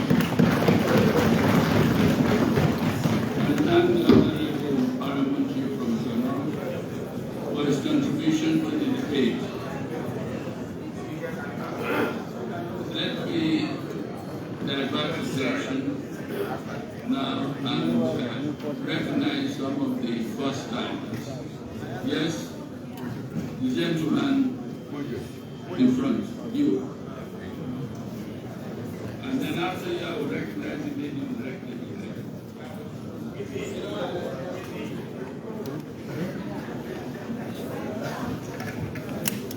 Mr. Speaker, honorable members, I am Honorable Brila Somoidre from Bomb District.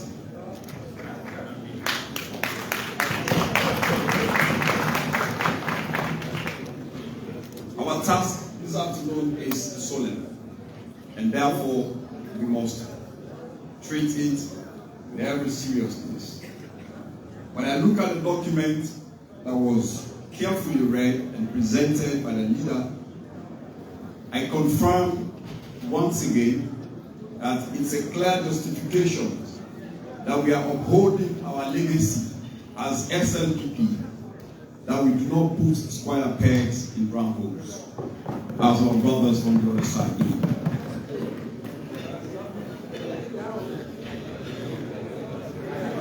On this note, therefore, I want to appreciate His Excellency the President, retired Brigadier Dr. Julius Malabio, for the landmarks in the past 5 years and what we have started seeing. He has done tremendously well to ensure that this country succeeds. He has shown clearly how he loves this country, and therefore he has transformed the things of the past, where youth used to be considered as troublemakers. Today we are at the head of affairs.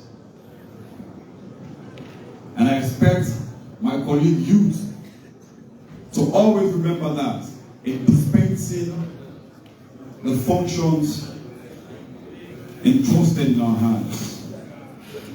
To the gender, it's one of a kind in the recent years that Sierra Leone as well has come up to the center stage of ensuring gender women empowerment is key, as other countries like Rwanda, Kenya, and Africa have achieved over the years.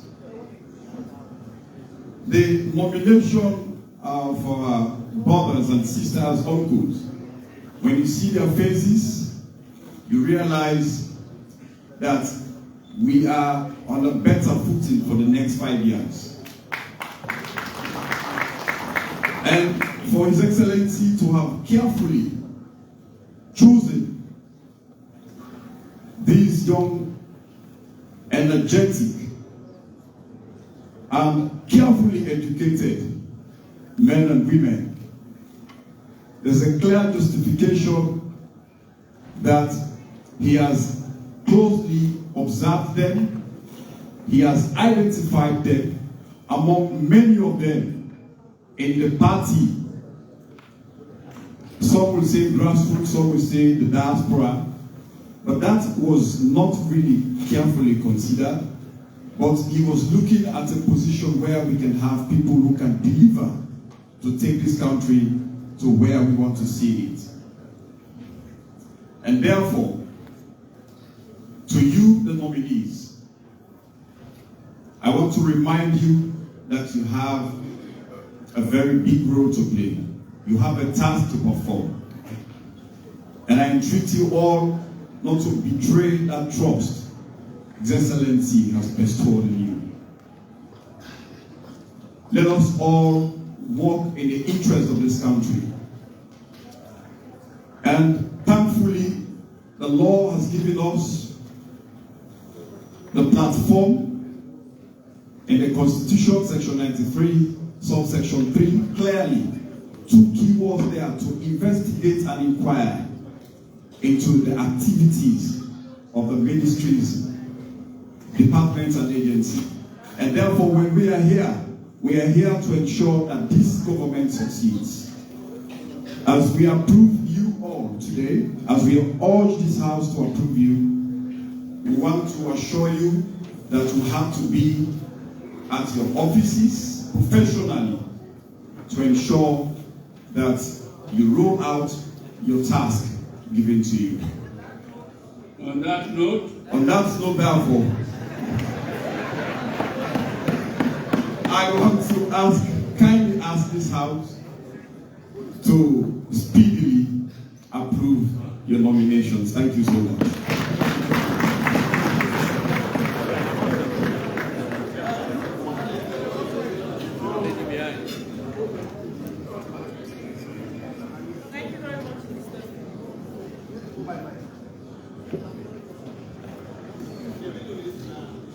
Thank you very much, Mr. Speaker, for the opportunity to participate in this discussion.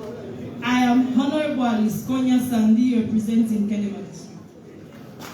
Mr. Speaker, honorable members, I want to start by thanking the Appointment Committee for a job well done in presenting all nominees to the House today. Mr. Speaker, honorable members, let me start with the female nominees today. Quoting the words of Michelle Obama, the former First Lady of the United States of America, it reads, Mr. Speaker, no country can ever truly flourish if it stifles the potential of its women and deprives itself the contributions of half of its citizens. So, Mr. Speaker, honorable members, I want to use this podium to appreciate His Excellency the President for being true to his words in appointing the women we have here today, to ensure we have adequate representatives of women across all sectors, especially the executive sector of government, who will be helping and supporting His Excellency to help deliver on his manifesto. To you, female nominees, you all are representing millions of Sierra Leonean women. I encourage you all to represent us well. Do us proud, and please prove to our men and the people of Sierra Leone that women can do better, and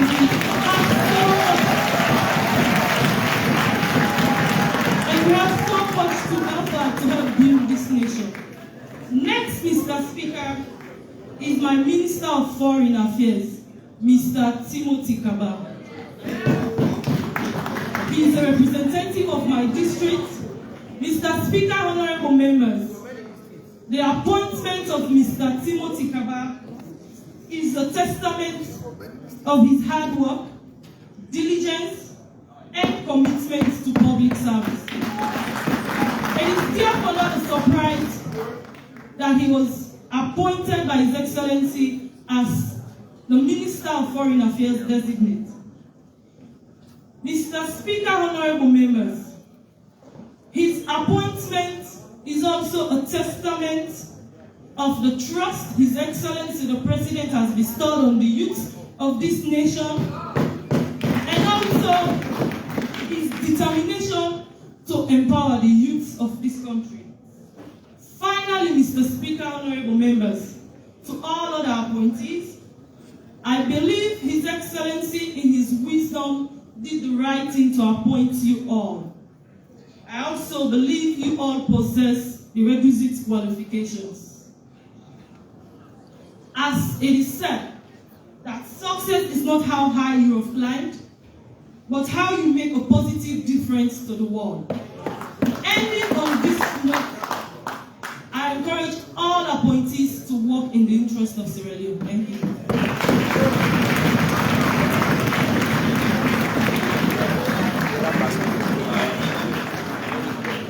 thank the honorable member from Kanneh, and I want to thank you especially for keeping to the time limit.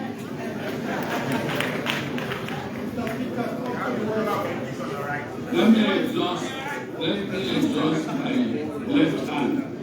Let me recognize the paramount chief from Falah.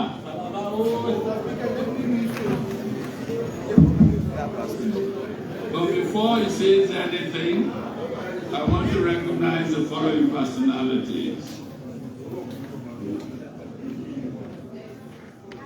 The spouse of the majority leader and leader of government business, Mrs. Frances A.M. Newman,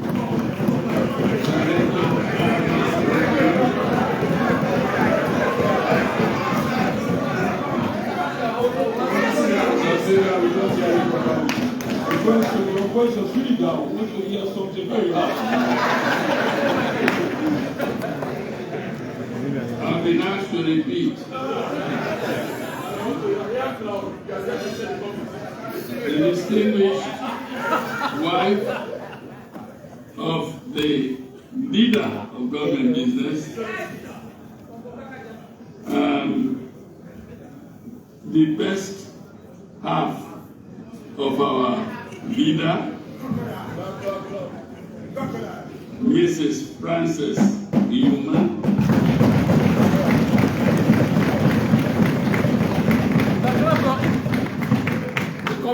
Director of early warning. The last time he sent some refreshments here, I did not. I was not invited. And I take umbrage with that. And I will be informing you from time to time.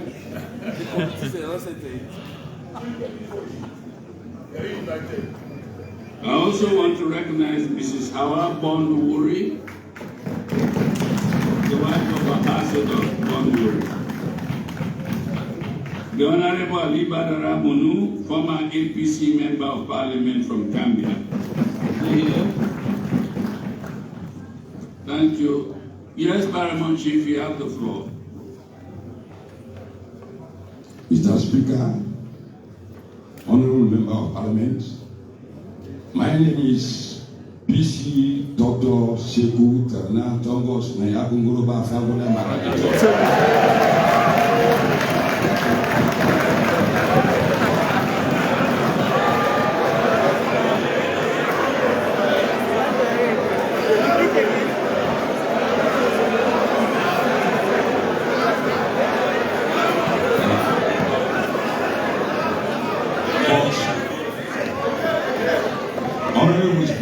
Mr. Speaker, Honorable Member of Parliament, my name is PC Toto Sheku Terena Tongos Neagunguruba Fangola Marabito.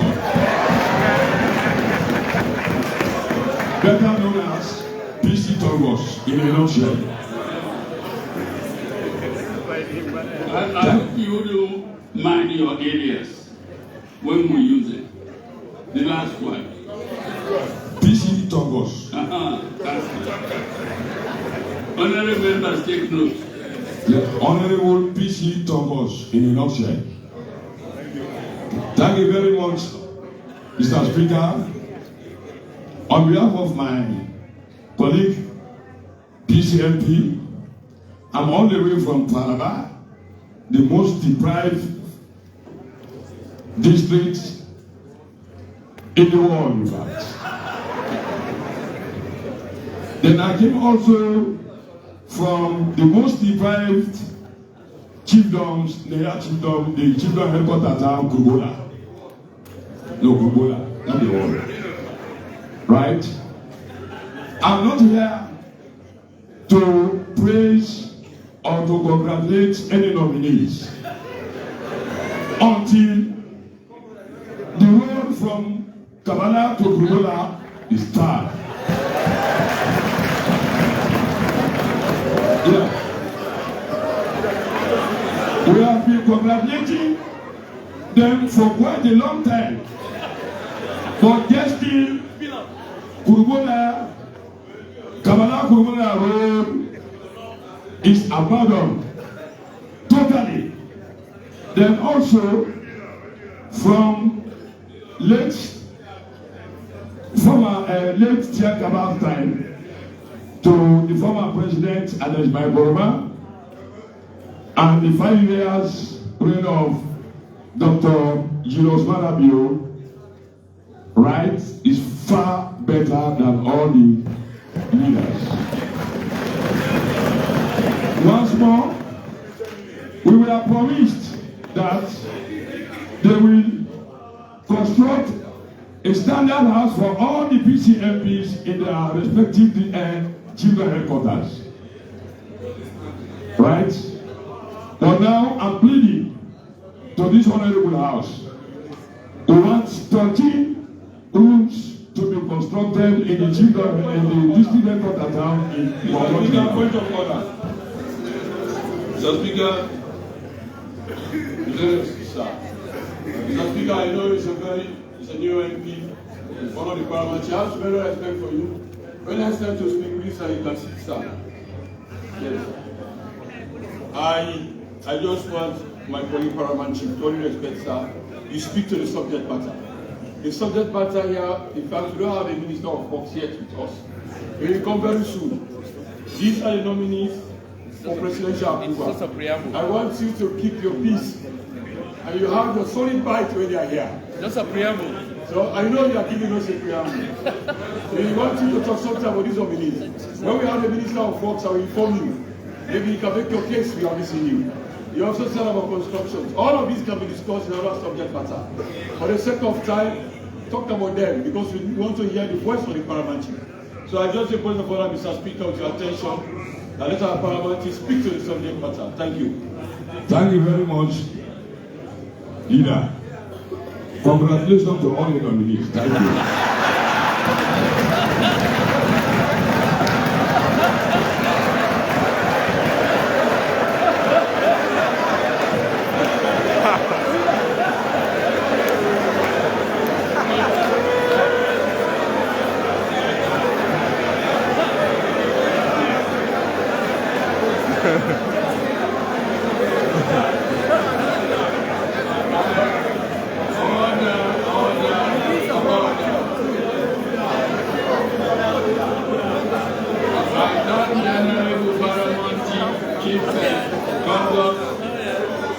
For his very brilliant contribution to the debate. You'll have another bite at an appropriate time. So don't feel dejected, but the issues you raised will become more relevant when we approve the Minister of Works. So hold your peace for now. I want to recognize the Honorable Paramount Chief from Moyamba District.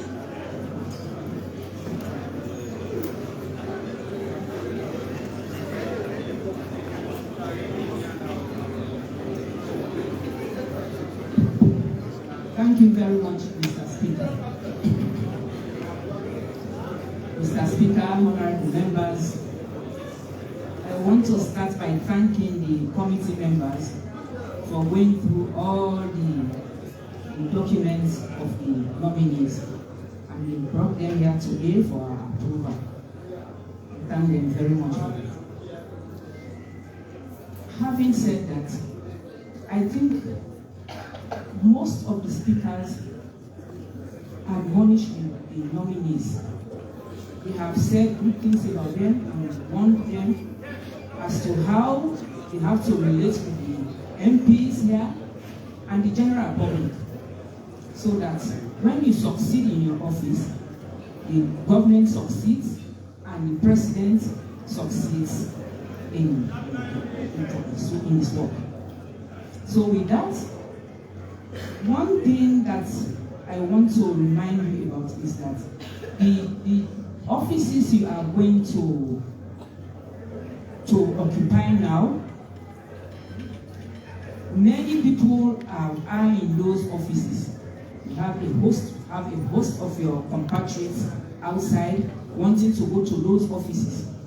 So when you go to your office, remember all the warnings, the admonitions the MPs have given you, and remember the country at large, so that you take your work very seriously.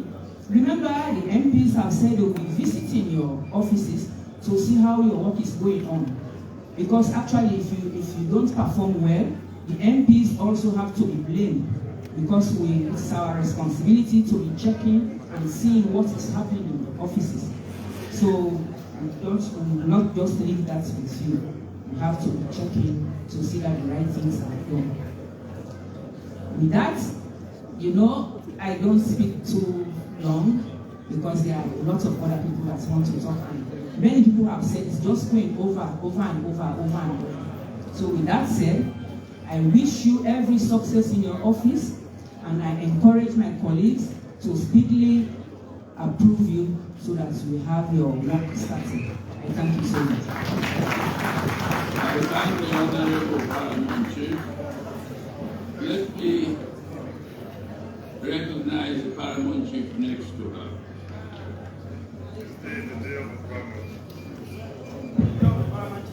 Thank you very much, Mr. Speaker. Mr. Speaker, honorable members, as earlier on, or inter alia said by the Honorable Speaker, that today is another milestone in the political dispensation of this country, in the sense that we are getting people, trusted people, who will manage the affairs of the state. I want to extend my congratulations to all of them. I have no doubt that they will live to the expectation of His Excellency the President and to the expectation of the people of Sierra Leone. I want to refer to Brigadier Taluva. You know better than I do that peace and security is the bedrock on which all development strives on. We are getting, or we have been getting, a lot of information about people who want to bring this country to a standstill. I want you to note, Mr. Taluva, that the security of this country now lies in your hands. And thank God that where we are coming from, the Far East, the border is so porous. I remember how the war started in 1991. The first entry point was Buedu, which is my children. That was where the first gunshot was heard on the 23rd of March, to be exact, 1991. We are hearing rumors that people want, as I said, want to bring this country to a standstill. And as Mandela once said, that great anger and violence does not build a nation. It only destroys a nation.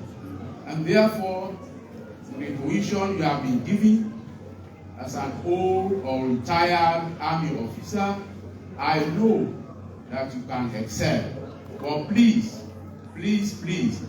don't allow, I repeat, take note, don't allow celebrated criminals to plunge this country into another quagmire. We know what we've gone through. We want to put it to the past. And the security of this country, as I said, is now in your hands. And I'm sure you will do everything possible to ensure that we are safe in this country. But I want to draw attention to another area, the checkpoint, the security checkpoint. I have traveled along, and most of us have traveled along those checkpoints. I am not saying we do not have confidence in the people or the security that are manning those checkpoints. But can you imagine, General Taluva, major checkpoints, the security people, I am not saying they are not working, but the way in which they man those checkpoints, they allow vehicles to pass through. You have ropes, major checkpoints. You have ropes along those checkpoints, which are easy to penetrate. I want to suggest, General Taluba, that please, along those major checkpoints, let us have iron bars, along those checkpoints, so that every Jakagi cannot just pass through. Remember what happened a few weeks ago, when some criminals who wanted to cause mayhem again in this country. If it were not by God's intervention, they would have created another mayhem when some personnel chased them and discovered a lot of weapons in their vehicles. Let private vehicles be checked. Let private vehicles, all kinds of, let them be checked.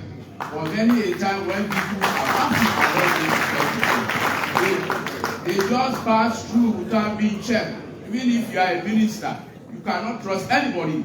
A human being is unpredictable. Let them check, except the presidential or vice presidential convoy. But let every vehicle be checked. But what happens? As long as you stretch your hand, you open the gate. Please, Mr. Minister, discipline. I know you do your job. You have been on it for quite some time. You are a well-experienced man. The border is so porous. Please, we have a lot of unofficial crossing points, especially along the Liberia-Guinea border. Please make sure that those borders are properly manned, so that was where the rebels entered, as I said, Buedu checkpoint, Buedu crossing point. So please, Mr. Minister, I want to admonish you, please, make sure those border points are properly manned, and the checkpoints, even within this country, be properly manned by our security personnel. Thank you, and I wish all of you well, success in your new appointment. May God bless you all. I thank the Honorable Parliament Chief and all those who have spoken before him for their contribution. Now let me turn to my right.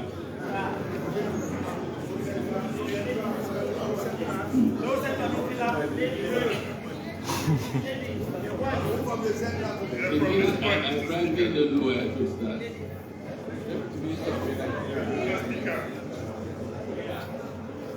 Yes, energy. Energy. Thank you very much.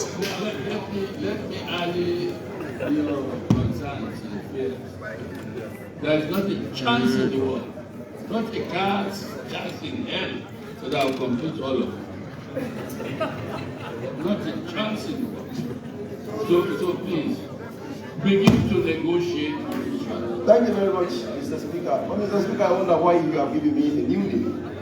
You started calling me Energy. Is that a name now? Is that a name you have obtained? Mr. Speaker, I wonder why the honorable member is having a mic when he knows his name is not Mr. Energy. Why is that? Then see that if you know your name is not Mr. Energy. No, I'm addressing Mr. Speaker. That's what I'm saying. So you can let me 1 minute of your time. All right. You want to distract me. Thank you very much, Mr. Speaker. Today is a very fine day, a wonderful day. We have heard from other speakers, they have admonished the appointees. But one major thing I want to say here, I'm not going to take them one after the other. Mr. Speaker, in the 5th Parliament, when I was pronounced the chairman of the Energy Committee, some people thought I was not going to do my job diligently because the Minister of Energy is my mentor. They thought I was not going to do it better. But Mr. Speaker, honorable members, I want to assure you, in the 5th Parliament, there was no committee more effective than the Energy Committee. There was no committee that summoned the minister and the sectorial head to Parliament, one such one which witness and the leader of government business on daily basis. That tells you favoritism does not work at all. Mr. Speaker, honorable members, and the report read just now by the leader of government business, as he read, somebody made mention, a colleague raised a concern. 16% to 35% energy access. And over 100 communities have been electrified Say, why not to come to SO2? Will you know they come 100 communities? I say yes. He said, are you sure? I say yes. That honorable members, I'm not going to mention your name, but I want to give you small statistics here to you, so your fears will be allayed. If you are asked by your constituents, you will tell them exactly. Mr. Speaker, honorable members, in the 5th Parliament, in the Energy Committee, we have what we call Work Package 1, WP1, 54 communities were electrified. WTP2, Work Package 2, 40 communities were electrified. And the CLSG, Rural Electrification, 29 communities. When you put all those together, we are far above 100 communities. I'm thinking of the 7 districts headquarter towns electrification. 4 of them have been electrified. That figure, the number is very close to 130. So that honorable member, that is the statistics. You will see me for any other day. I will give you a thorough breakdown. Mr. Speaker, honorable members, I want to assure this House, and I want to thank this House, the leader of government business and the leadership of this Parliament, for making me the committee chairman. I enjoy working with the Ministry of Energy, with the team, the committee enjoy working with the Ministry of Energy in the 5th Parliament. For obvious reasons. We want to create the indulgence of other ministers, Mr. Speaker. In this world, you know very well, as you have just pronounced me as energy. No.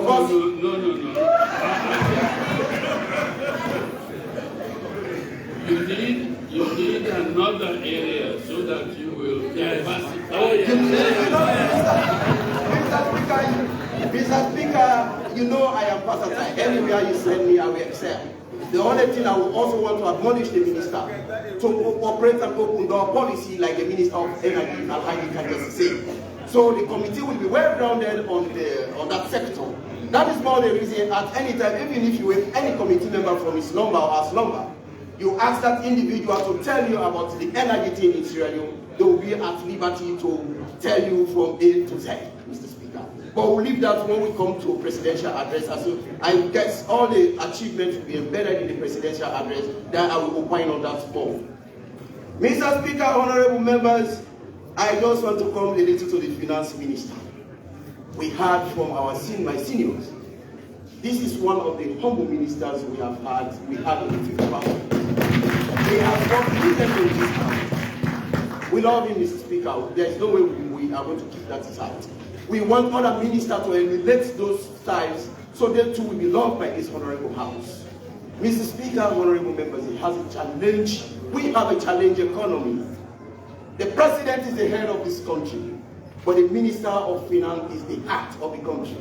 It is the heart that pumps blood into the all parts of the body. So it is the minister of finance that will be giving minister of energy, money, minister of education, and all the ministries. So and parliament. And parliament. And parliament. Even though we have the right to fix our own thing, but with consultation with him. So we want to thank him so much. We have got a very challenging economy. Mr. Speaker, honorable members, even the biggest economy, America. The biggest economy, America, with a GDP of $26,854 million, has a challenging economy. Has a challenging economy, Mr. Speaker. So what of Sierra Leone, a third world country?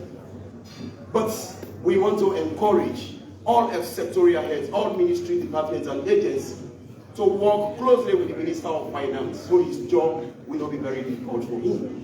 And I also want to send felicitation to the Internal Affairs Minister just now for obvious reason. The Paramount Chief made mention of that. On that note, Mr. Speaker, I will not disobey you for obvious reasons.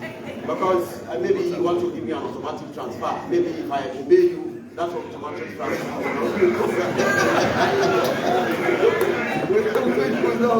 On that note, Mr. Speaker, I want to thank you very much for giving me the opportunity to have a bite on this very important debate. And I wait for the presidential address where you will give me more than 20 minutes to really explain the details. Thank you very much. I thank you for your contribution, which you made on behalf of both districts, not Kailahun district.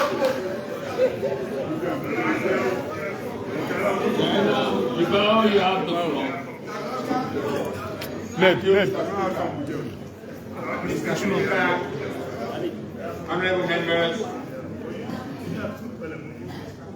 This is a very important day, and if one were to ask or ask the nominees whether they are nervous, one expects them to be nervous because when nominated by His Excellency the President and asked to appear before us, it's like the story of a little bird being in the hand of an elderly person.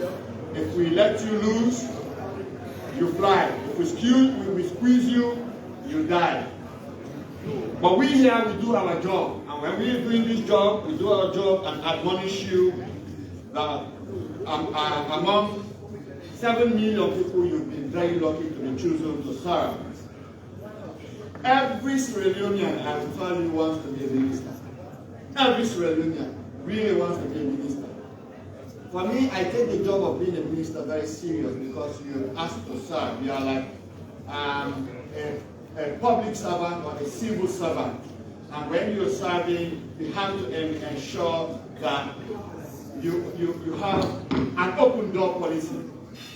Just so that the people that you're serving always get through to you to tell you what they desire of you in that particular ministry. I know time limit is really, really short, so I will really take my time to talk about one very important patriot amongst you, that is Mr. Timothy Kaba. Mr. Speaker, honorable members, it is often said that when you are humble and you really serve God, He always identifies you and elevates you. Mr. Timothy Kaba, I got to meet shortly before the 2018 elections, and he actually impacted my life. But one thing that actually touched me very much about him is the fact that after being convinced that this young man is somebody that is highly or heavily educated, one day I crossed his path again as my student. Mr. Timothy Kaba, who I think is an expert in oil and gas, happened to find himself in a law class, yearning to be a lawyer. And this young man was able to touch me and made me believe that no matter which discipline you come from, if you concentrate on whatever you want to be, you can always meander your way and you will turn out to be the best of the best. In my class, I am proud to say, during the first and second semester of his studentship, he turned out to be the best student in the subject that I was lecturing. And I have no doubt that now that he has been given a new mandate, a new ministry, a new portfolio, him being a multilingualist, he is going to discharge that portfolio with laurels. Being a Minister of Foreign Affairs is not an easy job. You will see the attrition level. In 5 years, we had 3 ministers of foreign affairs. 3. We hope that this time round, and normally we don't get that type of attrition level for nothing. It's for good reason. It's because the ministry is challenged. Now that you've been sent here, you're a young minister, you have a wealth of experience from other ministries, I am convinced that you will be able to maintain that portfolio, and it is my wish that you maintain it for 5 good years. The deputy leader said, you've been sent to represent us, to represent Sierra Leone, and to represent the political party also that has won this election and has given His Excellency the President the mandate to choose you to serve. When you do Sierra Leone proud, you've done us proud. When you make Sierra Leone proud, you've created an avenue for the Sierra Leone People's Party to continue retaining power. If you ask me what is your wish, I want the Sierra Leone People's Party to continue retaining power for the next 45 years because I know that is good for this country. And if so, we please beseech you that you deliver your mandate with excellence. We'll be calling on you. Like the deputy leader said, we don't go to you because we want to go and be medicants for our personal use. We go there to be medicants for our constituents.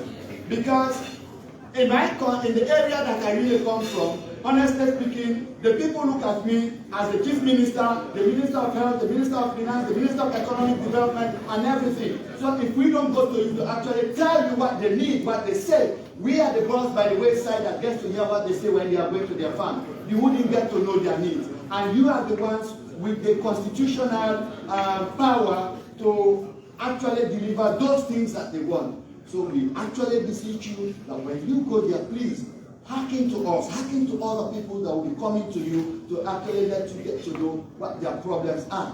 Like somebody said, yes, here in this parliament, we passed the gender bill. Today amongst you, if we have, let's say, 10 appointees, we have at least 4 female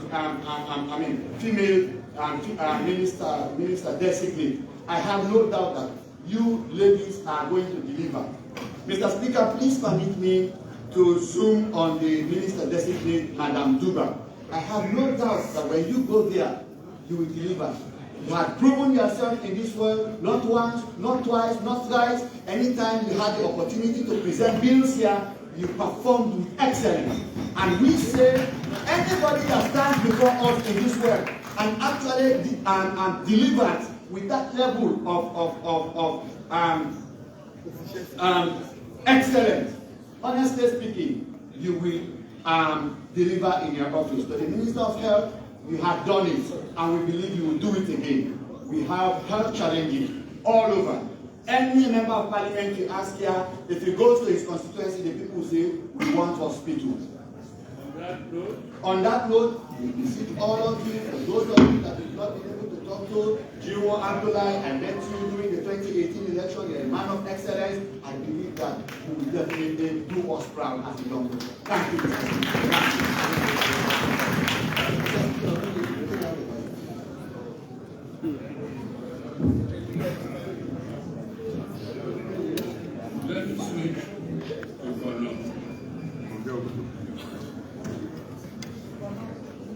Thank you very much, Mr. Speaker, for the opportunity for speaking on behalf of these fine gentlemen and fine ladies.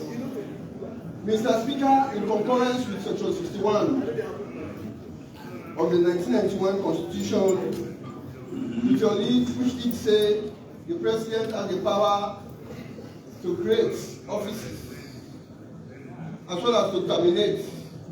I want to thank His Excellency the President for looking at these fine gentlemen and beautiful ladies for this great opportunity. It might not be luckiest as Providence will fall today.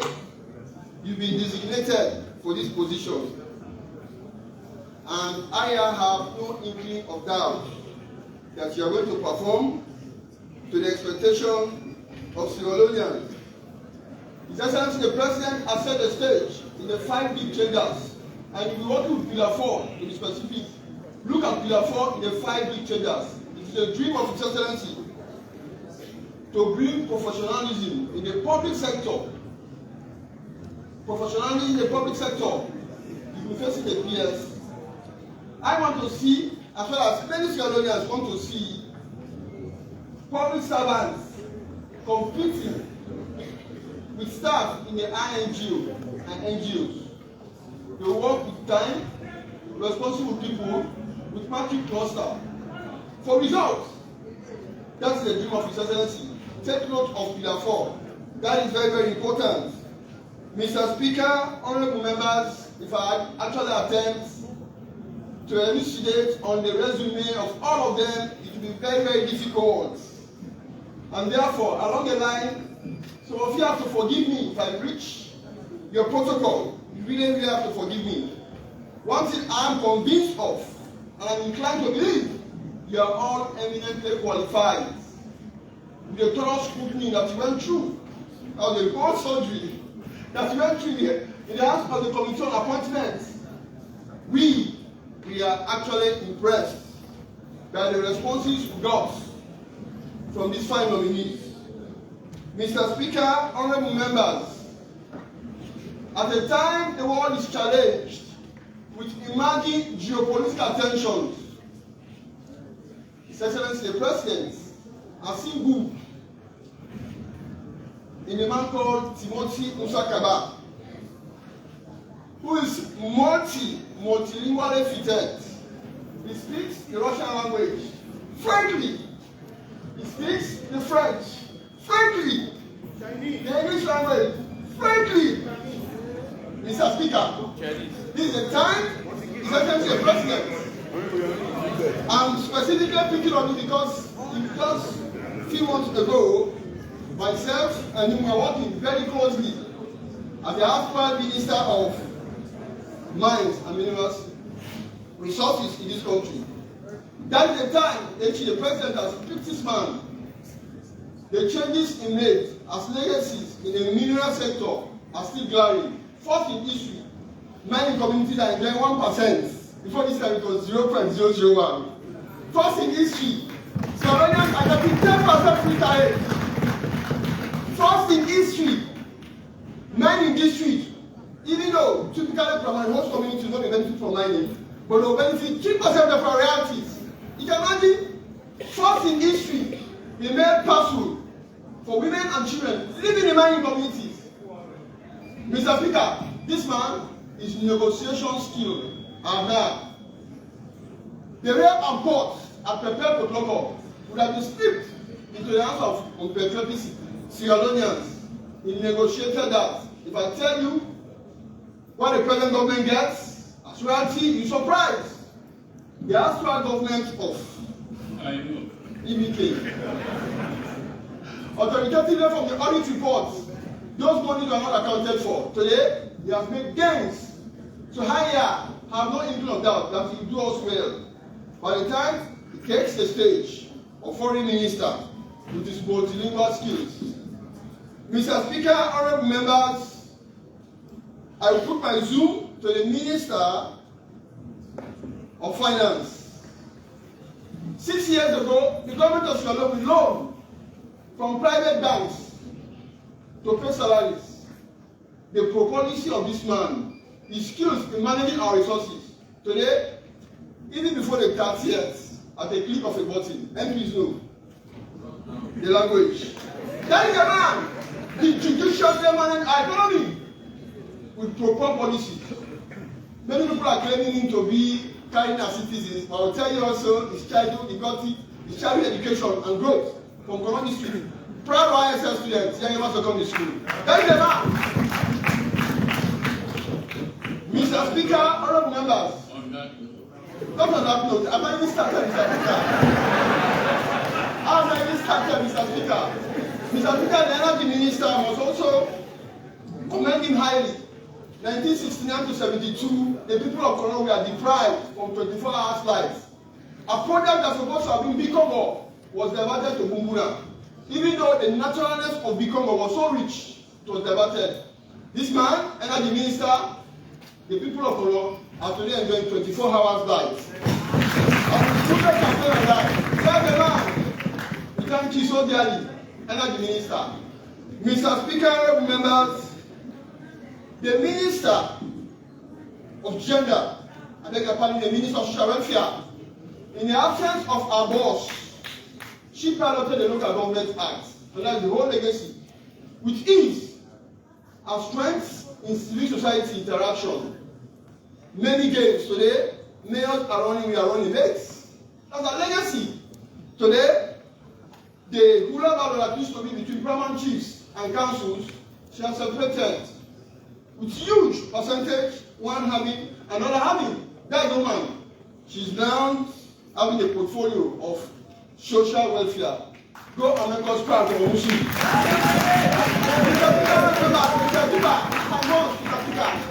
Mr. Duba is also a fine character. One of the challenges that she will face happen to be an erstwhile member of the European Parliament who debates. The last time I checked, it is 11% that the marine resources give Sierra Leone in our GDP. We'll debate, we'll push. At the end of our debate, they'll say Sierra Leoneans are not qualified. Well done. They have all this. Well done. Because of packaging and processing. Packaging and processing. Mr. Speaker. You have exceeded your time limit. Mr. Speaker, it will be very unfair if I fail If I say to you at text, commonly called text, emphasis, you know, I'm not going to also. For Southern Secondary School, that's the man.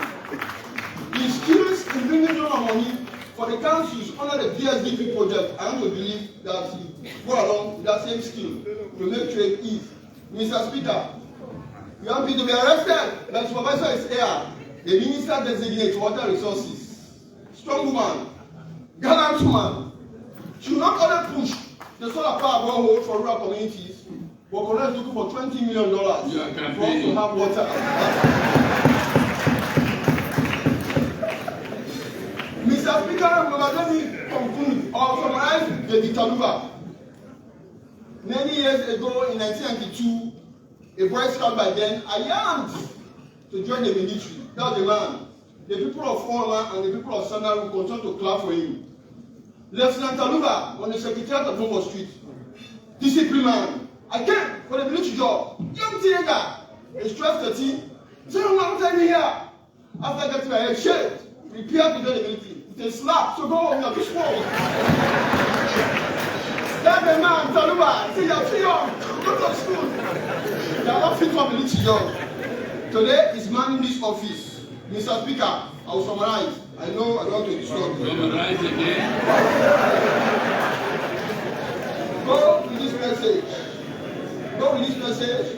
Like tomorrow, we'll be interviewing your deputies. Work with them. Show them the 3L in leadership. That they will look at you. They will listen from you and they will learn from you. 3L. That's the message.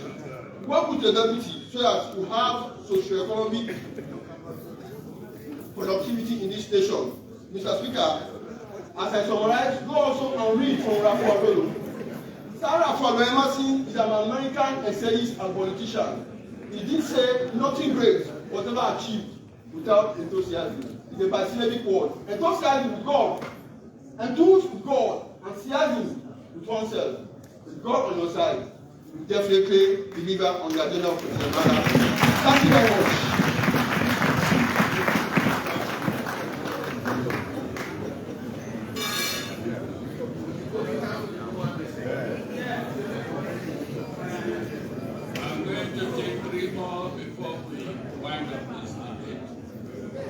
Starting with the Deputy Whip, followed by Ujam. Thank you very much.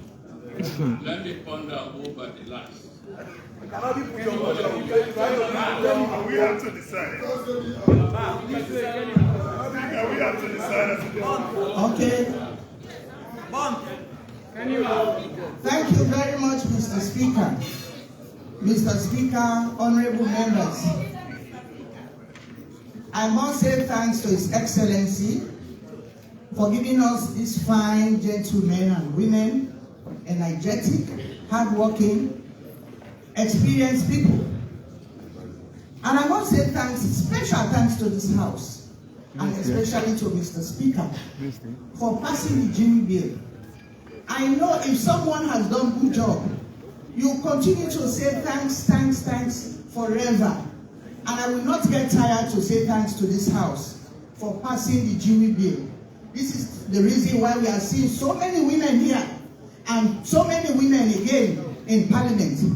And we are hearing what the women are saying, the new women who are here. People we are saying, we are the women. Here are the women, and they are there to do a great thing. Mr. Speaker, honorable members, this is just to go over and over because we will keep on saying the same thing because we know some of these people, and especially in I was part of the committee, and we heard from them, and some of these people we have met, we have worked, and we have seen their handiworks, especially these old hands, like the Minister of Finance, the Minister of Health, the Minister of Energy, the Minister of Foreign Affairs, Social Welfare, on and on and on. They are all old hands. All what I will say to them is, keep it up, and that is why you have been brought back, and do more so that you can work in the interest of His Excellency and try to pursue or push our manifesto. And even do more, because that is what we are expecting of you. But in terms of proving yourself, the whole world or the whole Sierra Leone have seen what you've been doing. And I want to say, I want to zoom out, a minister for 40 years, the time that I was a scholar, 30 years without light. And now, we are now proud of having light. They have sent me to say congratulations to you, Mr. Minister, and we want you to fast track, because the president has already lit the generator, and there are some amount of paperwork to be done. So my people in the district have asked me to congratulate you immensely and to say thank you and to fast track so that we'll be enjoying from the national cake. And to my women, I have no doubt. And this is what we want to see, more women, better politics. Here you are today. You have proven yourself, and that is why you've been called again, and other new ones are coming. You lead. Other women are there. They will follow. But the message I want to leave with you is, you the ministers, because we'll be getting so many complaints for the deputies. Don't get them redundant. Give them job. Give them assignment. Show them that they are part of you. Because some of the deputies, they are redundant. They'll be seated there only to say, okay, go and represent me there or one. Give them assignment, because tomorrow they will take after you. Because for the Minister of Finance, you have done it. You are the friend of Parliament. Will you come to other ministers? And we'll be seeing sometimes when we take our bags or say oversight, as they see or they say SO2, they don't come back. Not knowing that we are going to check. And let me tell you, the appointment committee will follow, and we are part of the committees that will be going on oversight. We'll be going to prove that what you have told us in that way is a committee one is correct. Thank you for that warning, and on that note. On that note, I just want to talk about security a little bit. Mr. Minister, please, porous borders. We want security. We want peace in this country. And our song, I'll just recite it. Women now, all over the world, all around the world, women are longing to be free. No longer in the shadows, forced to stay behind, but side by side in true equality. Because we want peace and tranquility in this country. Thank you very much, and make sure you control the borders and see that no intruders penetrate in this country. Thank you very much. I wish you all the best.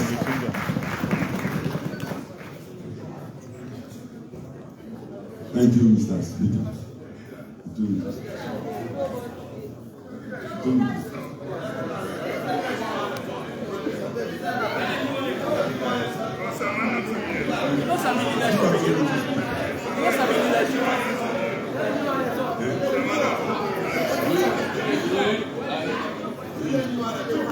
He said talk after her.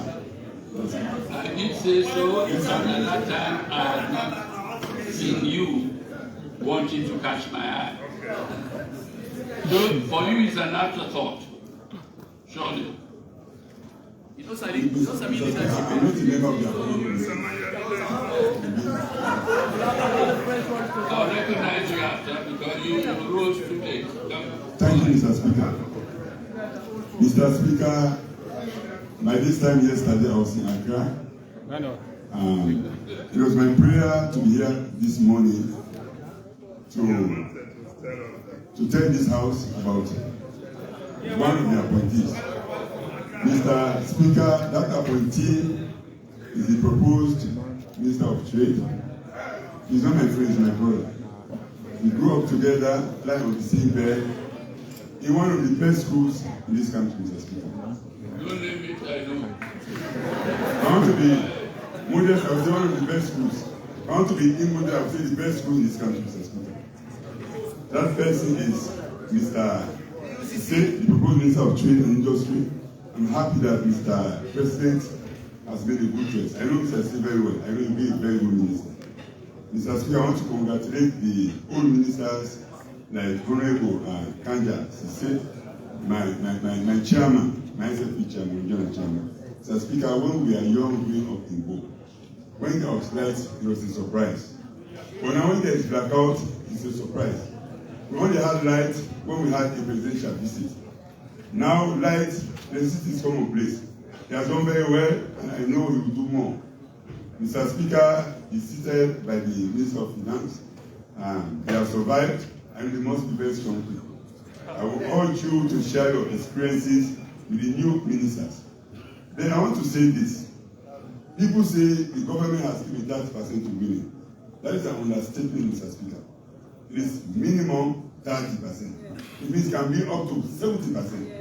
I remember when we made the land laws, we said 30%, at least a minimum of 30% for each gender. It means the men should have at least 30% and the women can have as much as 70%. So to say the government has given 30% is wrong. The government has given a minimum of 30%, meaning it can be even up to 70%. So that is the correction I see. So I want to urge the women, and this is the first time in history that we have had so many women in cabinet and even in parliament. So the president, our president, is a talk and do person, and I know he to do more for our women. Mr. Speaker, remember, I first met the proposed Minister of Foreign Affairs in the Sierra Leone embassy in Guinea. At that time, I had gone there to secure a passport to attend a world conference for human rights defenders. Yes, to secure a passport. Sorry, a visa. Thank you. A visa. I was invited by the UN to attend an international conference for human rights defenders, Mr. Speaker. I met him, I was impressed.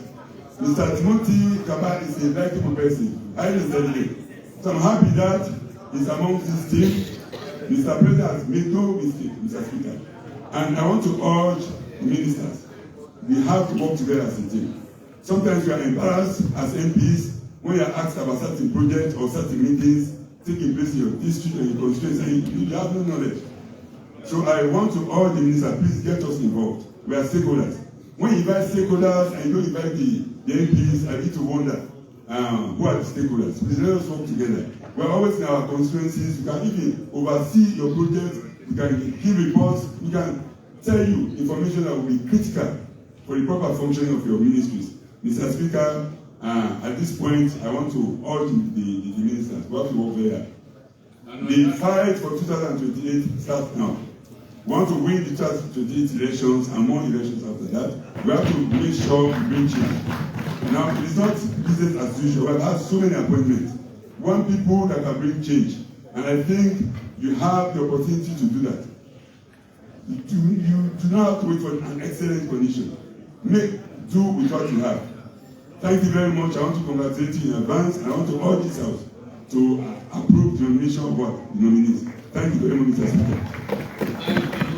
I'll be back from convention and give the floor to the Chief Whip. And after that, it will be the... No.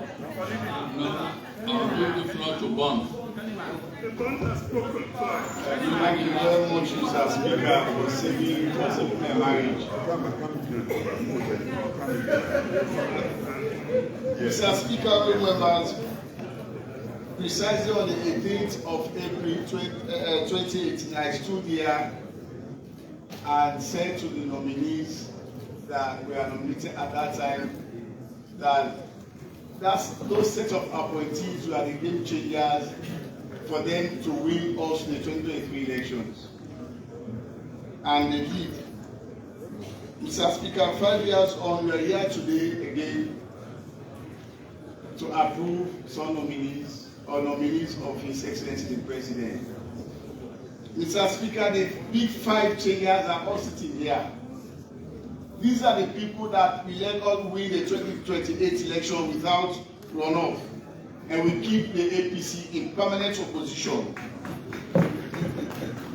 Mr. Speaker, honorable members, there is one finger that wins elections every time we are going to elections in this country. and that is Honorable Alhaji Kanneh Sise. In 2022, Mr. Speaker, late Ahmed Tidiane won the election on no runoff based on NACSA development in this country. And I said to people in Pujon that we win this election, one on electricity, and we campaigned vigorously on electricity, Mr. Speaker, and we won the elections. I think I can call him survivor. He's the only surviving person today in the late Tidiane Kaba's government. And I'm sure he will continue to serve this country diligently like he did under President Tidiane Kaba. Mr. Speaker, honorable members, besides Alhaji Kanneh Sise being our regional chairman, he has helped the southern region to position itself in such a way that we can at any time beat the APC in the south. When we lost when the results were taken away from us in 2007, he was among the few persons that stood up for the SFP in the southern region, and the gold district at that time, he was the district chairman. Alhaji Kanneh Sise, please make sure you don't relent. Old age is not your portion. Use the energy that you have. You have so much energy, the energy you are giving to us today, the energy you have. Use that energy. You know my relationship with the minister. Say again, Mr. Speaker. You know my relationship with the minister you mentioned. I do, Mr. Speaker. You are eating in my time. And he has confided in me that you have no reason to worry. And Mr. Speaker, I started from that note. That this is Roger who continues. Thank you for saving my marriage. Mr. Speaker, honorable members, I have a very handsome father-in-law and a very good father-in-law. I'm delivering. Mr. Speaker, honorable members, one thing Alhaji Kanneh Sise has won the hearts of us is that he has a very good loving family. He's a father, he's a very good father, he's a very good father-in-law. And to our finance minister, a very handsome gentleman, a very hardworking gentleman, a game changer. Sometimes around the 28, 29, members will start asking, let's go to both at the alert, okay. And I will say to them, probably the minister is not in the office. For every time the Minister of Finance is in country, the 28, all MPs I will be laughing. I want to say thank you to you for that, and please continue the hard work. Please continue being a friend of Parliament. As long as you are a friend of Parliament, you will remain Minister of Finance. And with that, Mr. Speaker, the day I heard the announcement of General Talova being appointed or nominated as Minister of Internal Affairs, I said to myself, I will now go to bed and sleep. Under General Talova, you will have no BPP coming today and say, we want to demonstrate tomorrow. Because they know, when you see Major Talova, his physical appearance will tell you it's a no-nonsense Minister of Internal Affairs. So, Mr. General Talova, I hope you will not disappoint us. And with that, I want to say very big thank you to Mr. President for giving us Mr. Sise and the most wonderful. I presume the Minister of Foreign Affairs will be one of the best Ministers of Foreign Affairs this country will ever produce. Mr. Speaker, let me end up on this note. When I see the faces of those appointees, I see the future of Sierra Leone. When I see the faces of those appointees, I see the direction in which President Lee is taking us. I hope you will not disappoint us. I will not disappoint the President. There is one thing I want you to know, that this House will confirm your appointment, but this House also will empower the Speaker how to withdraw your nomination for your approval.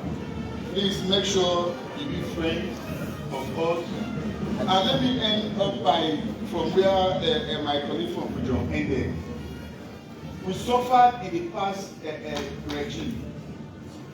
Because we have a situation, Mr. Speaker, where the ministers will go into our constituencies, develop programs, projects. Hold on a minute. Sergeant at Arms. Sir. This is no time for music.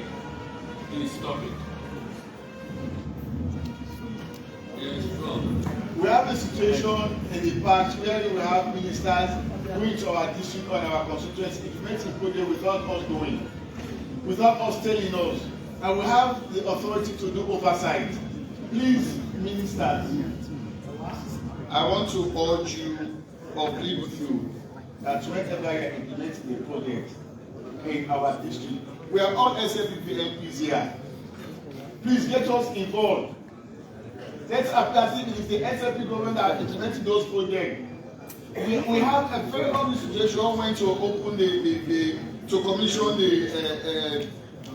is it the Maba Bridge or the Great Bridge to Moyamba, Maba Bridge, and you had the EU ambassador say this is EU project. This project was done by EU. When that project started in the last episode, they never finished it. There was no praise on behalf of this government, the government of President Madabio. So please don't let it those projects appear as it is SLPP project. So we take the ownership, we take the honor that it is us SLP that implement this project or that EMD. That's the reason why I respect the Minister of Energy. Every time it's going to commission those machines, we make sure that the MPs from that district are present. On that note, I want to say very big thank you, Mr. Speaker. And the last speaker of that is, and I say to the heavy hands and all of you, but believe me, I take note of those on the Google speech today. No promises made, but I take note. Remember from what? Yes. Thank you very much, Mr. Speaker. Honorable members of Parliament. Thank you to His Excellency for giving us these beautiful women and men sitting before us today. They have spoken so many good things about you. We hope and pray that you implement them.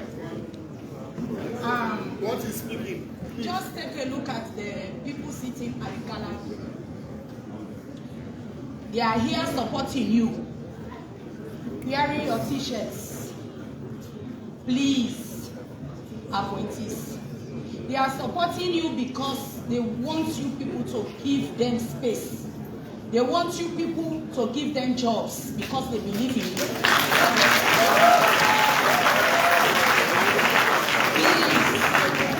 I want you to adjust your CCTV camera in your offices because you will be seeing them going there to ask for jobs, not to beg you.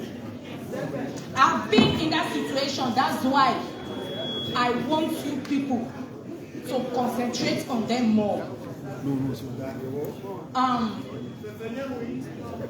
I'm Madam Fatimata.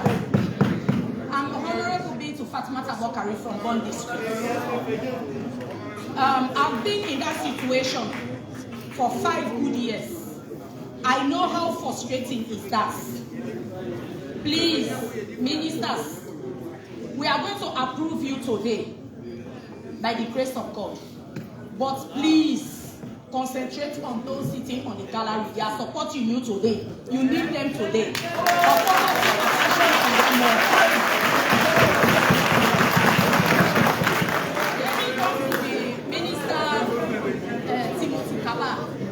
You've done so well. Thank you very much. You have done so well in the mining sector affairs ministry. Thank you so much. I'm not going to say much because they have already spoken good things about you people. But let me just talk to the Minister of Energy and Power. You are the bedrock of the pauper. No doubt about that. And you have done it so well. You have stood by His Excellency throughout the process. We say thank you to you for that. And congratulations if you have approved. Thank you. Sorry? Got a twin partner. Yes. Mr. Minister of Energy and Power, I think you visited Imperi the last time when the president visited us. I told you and I spoke with you concerning the power gen at Imperi. I want you to please take it into consideration, because you have worked so hard for the other districts, and especially one district you have given us a generator in the mainland. So we want you to focus your attention on Imperi so that you can use your office to give us good generators so that we can benefit as well. So the Minister of Mrs. Duba, you are the Minister of Fisheries, and you are coming directly from my district. I have no doubt in your leadership because you have proved it during our campaign. Very spoken person and focused. I want to plead that you focus your attention more on your job, right? Because I could remember one day before our election, I was frustrated. But during the time you came in and you spoke to me and you solved that problem, now I am here today as a honorable member of parliament. Thank you very much for that. And I have no doubt in your leadership. On that note, I want to say thank you to President Bio for giving us the Minister of Social Welfare. The dynamic lady, Mrs. Committee. I have no doubt in your leadership. Please keep it up. And please, we'll be knocking at your door anytime, any hour. And thank you for all the women that the president has appointed. We have no doubt in your leadership. Thank you very much. May God bless you.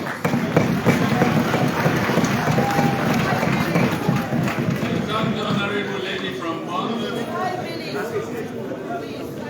We shall now wind up the debate. And we'll start with our honorable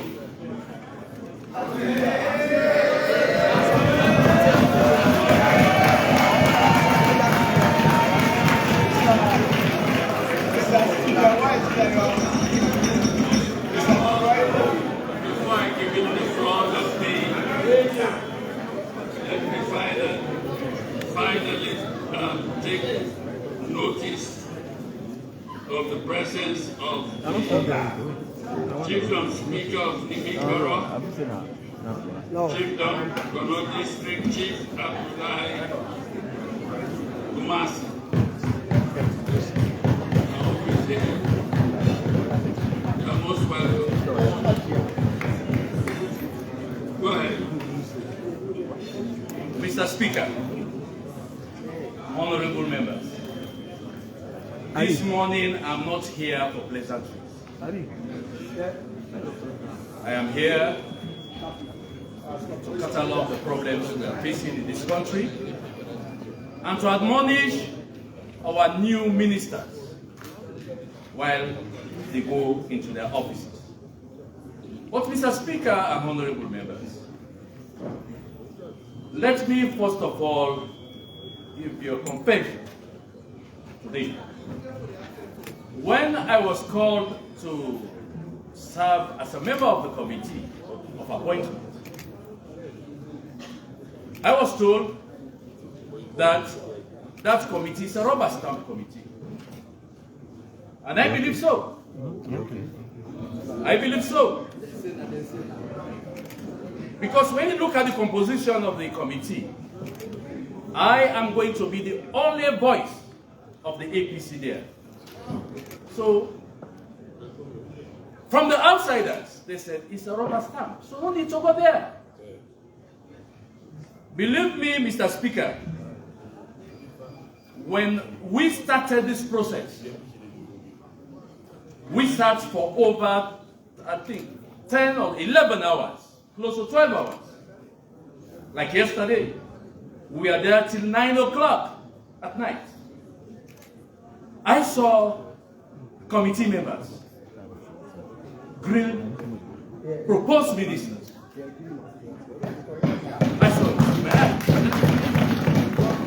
I saw committee members, especially the leader of government business at that committee. He stood down from members who came before us. Some of them for minor documentation, but he stood them down. We held the Minister of Finance for close to 1 hour, not to talk about the Chief Minister, not to talk about the Minister of NIG, Foreign Affairs.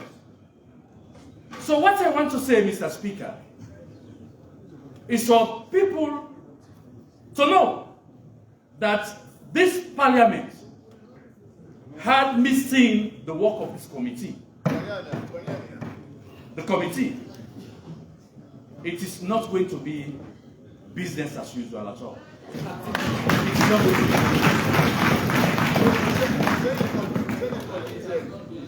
Coming down to the ministers proposed, you know, Mr. Minister of Finance proposed, and trade. In that committee hearing,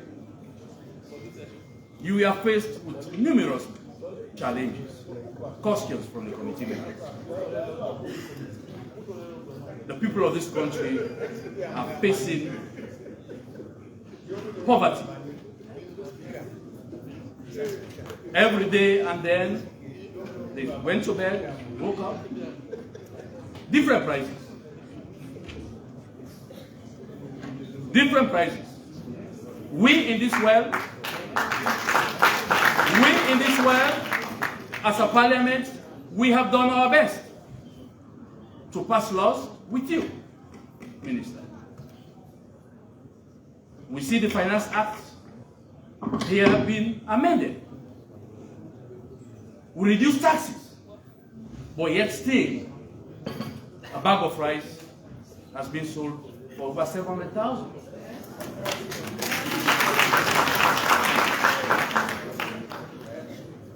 So, what that tells you, it speaks on the issue of price control. We know that most of these issues that we are now facing as a country has international connection. It has international connection, like the Ukraine. But some of them, we need to face them, Mr. Minister. We need to face them head on. The people have voted for us. We members of parliament. They have voted for the president. They have voted for the SLRA government. Now we need to vote for them. We need to vote for them. This is not the time for any party politics anymore. This is not the time for party politics anymore. Because when you go to the market, nobody will ask which party you came from. You face the reality.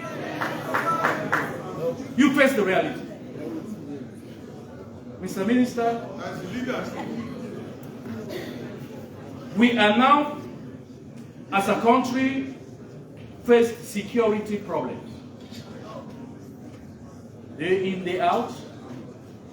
You check social media, you have people sitting there selling stories. That are not correct.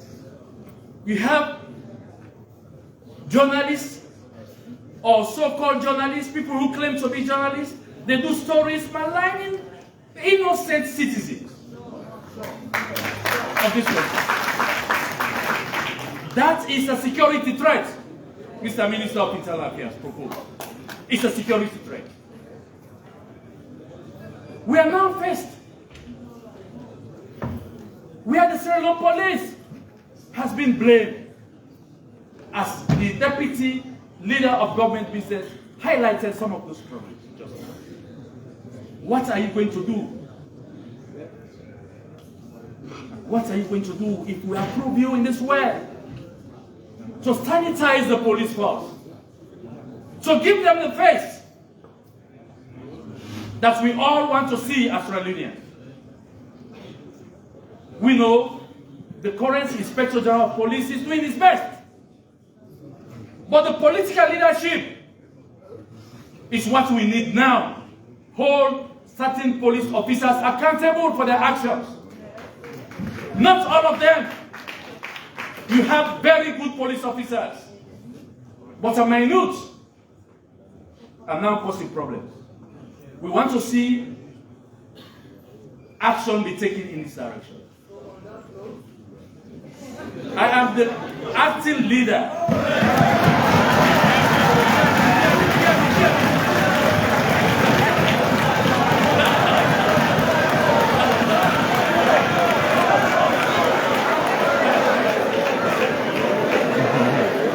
Mr. Speaker and police members of Parliament,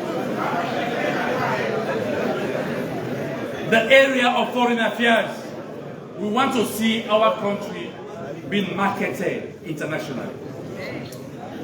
So when I saw the name of Timothy Kaba, a young man, probably the youngest minister this country has ever produced as Minister of Finance, and even the sub-region, I have done my research.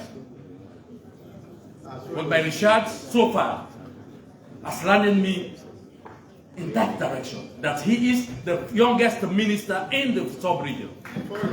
Foreign minister in the sub-region. So I want you to go there, Mr. Minister proposed. Go there and do your job in the foreign ministry. Look at the staff you have. You have young and beautiful people in this foreign ministry who have been working with that ministry for long. They have been working in that ministry for long. Some of them have not been posted. Mr. Minister, some of them are not been posted because they are not connected. Those young people are there. Go there. I know you can do it, Mr. Timothy. Which way is your interest? I know you can do it. You know, Mr. Energy Minister proposed. You have done laudable things in this industry. No doubt. But I have concern. Concern of the tariff being high. The tariff is high. You know, make no mistake, Mr. Minister. You, as a Minister of Energy, Mr. Speaker, as a Speaker of the Sierra Leone Parliament, two of you in this government is a blessing for this country and the essence. Because when you look at the political tolerance and regional balance, it's created for this government. The way you interact, you cut across parties lines. Keep on the job. But please, you look at the tariff. In a nutshell, colleagues, members of Parliament,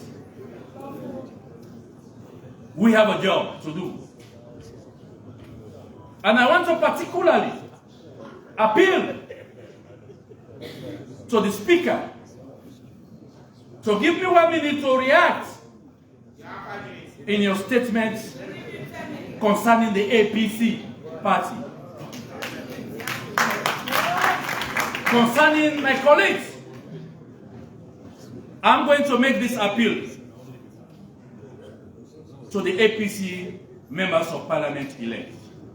Please, come to Parliament swearing into the oath of office.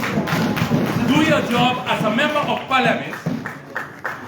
That is what you are elected for, what you are voting for. I know for sure that we have challenges, we have questions about the elections. But please, let the politicians outside parliament deal with that. Let we, the members of parliament, come to parliament and do our job. So it's my plea. It's my plea to the chief who spoke, the Gambia chief, I think. He talks about that chief over there, Honorable Chief. He spoke about national unity. It is no secret, Mr. Speaker, that the country is deeply divided, particularly this election. It's deeply divided. And I want you to use your good office as Speaker of the House of Parliament. You to champion the peace negotiation directly, wherein we can bring both the APC and the government to the table. On that note, ladies and gentlemen, I thank you very much.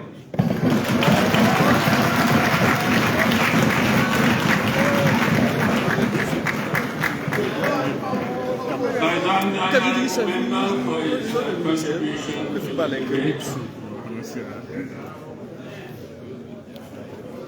It's now time for the majority leader to have the last word and move the motion for the last time.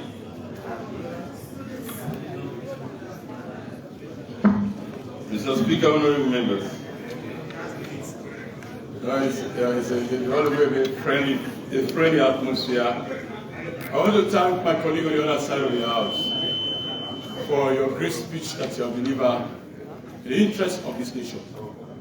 In Sierra Leone, our similarities are far greater than our differences. This nation building is one, and there is a formula that we are going to use to build this nation. It's not by perception, but by reality. What is democracy? It's about institutions. It's about the organs that this parliament discharge the responsibility as a pivotal role in our democracy. So it's simple, my brother. I so admire you, the position you have taken. There is self-interest, there is general interest. Non-civi servalis, that is the motto of Rabi College. Not for self, but for others. And I went to some of these institutions. There's the other one, either the best or nothing. That's what we have on this other side. That is government secondary school Kenima. And the other one that those guys don't have, you have, manners make it man. It's an injustice, Mr. Speaker, you said it all, and I don't want to go over and over.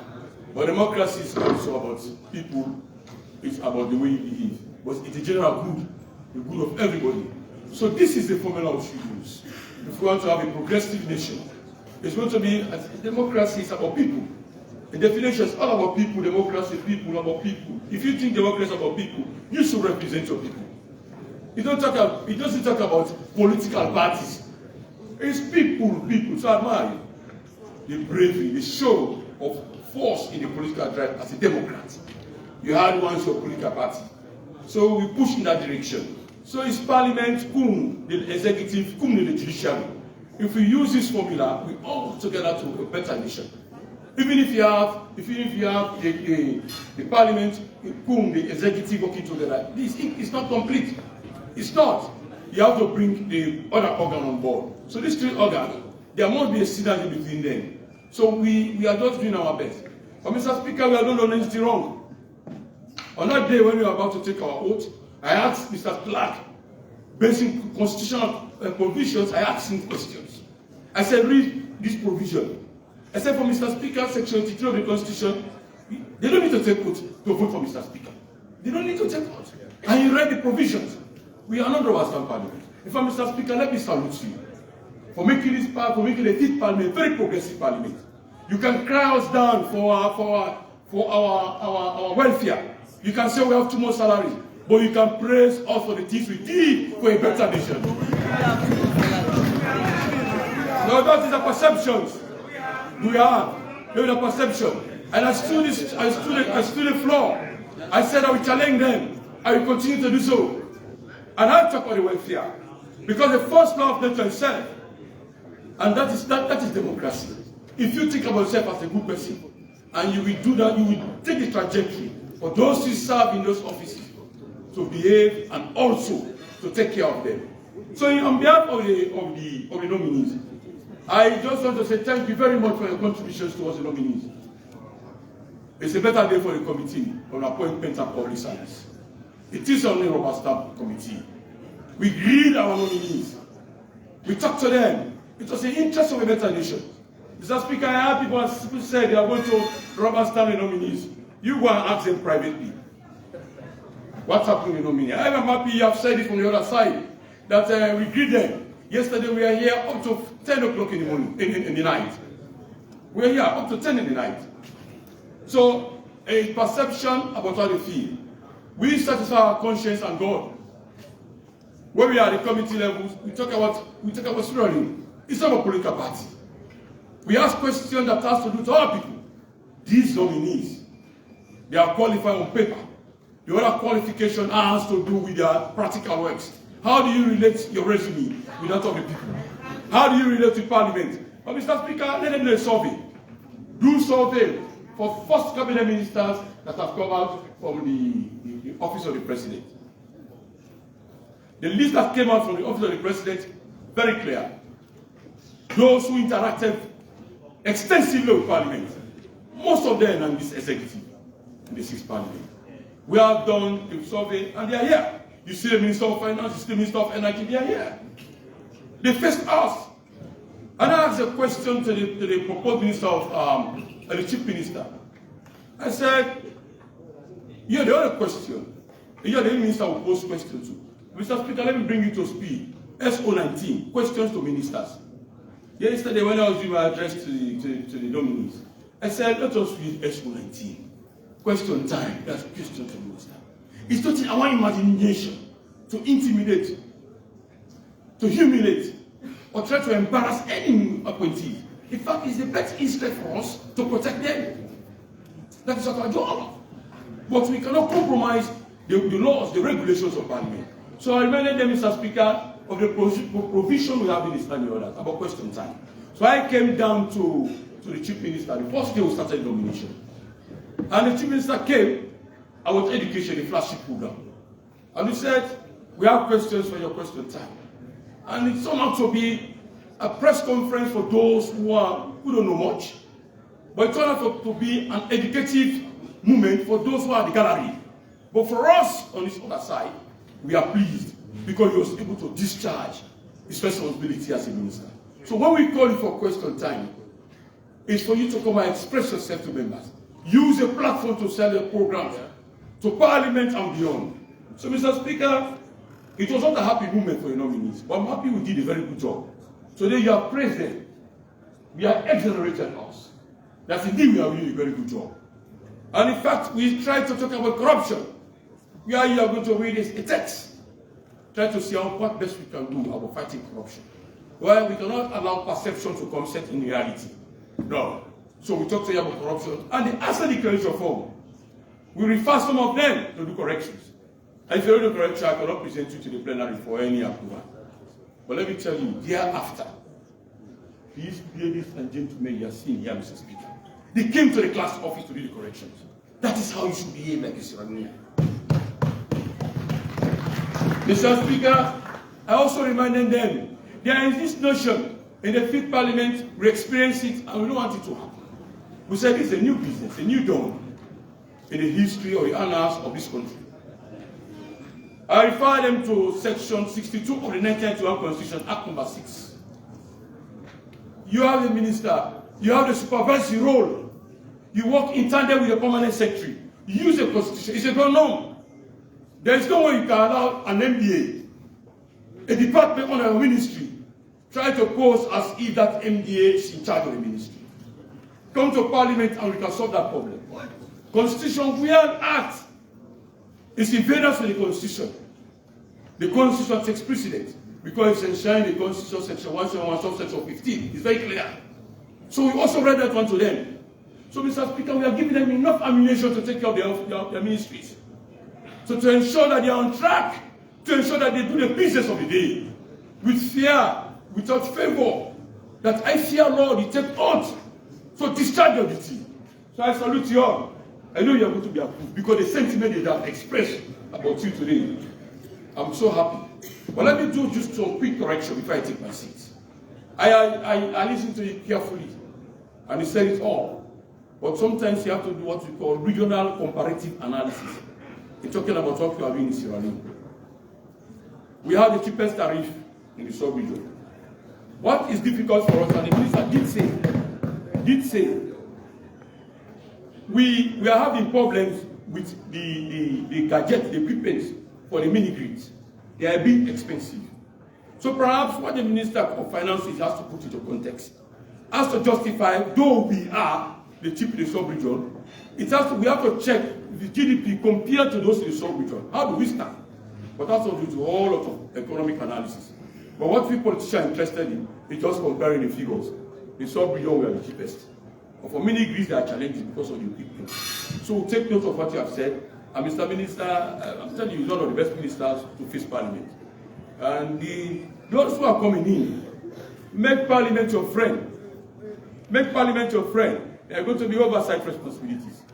And if you are finding it difficult, you can come to me as the majority leader of government business. This is a place where you have to interact with people. You cannot be a minister and you take a back seat. You don't want to see Parliament. We are not going to you for money. We are not going to you to curry favor.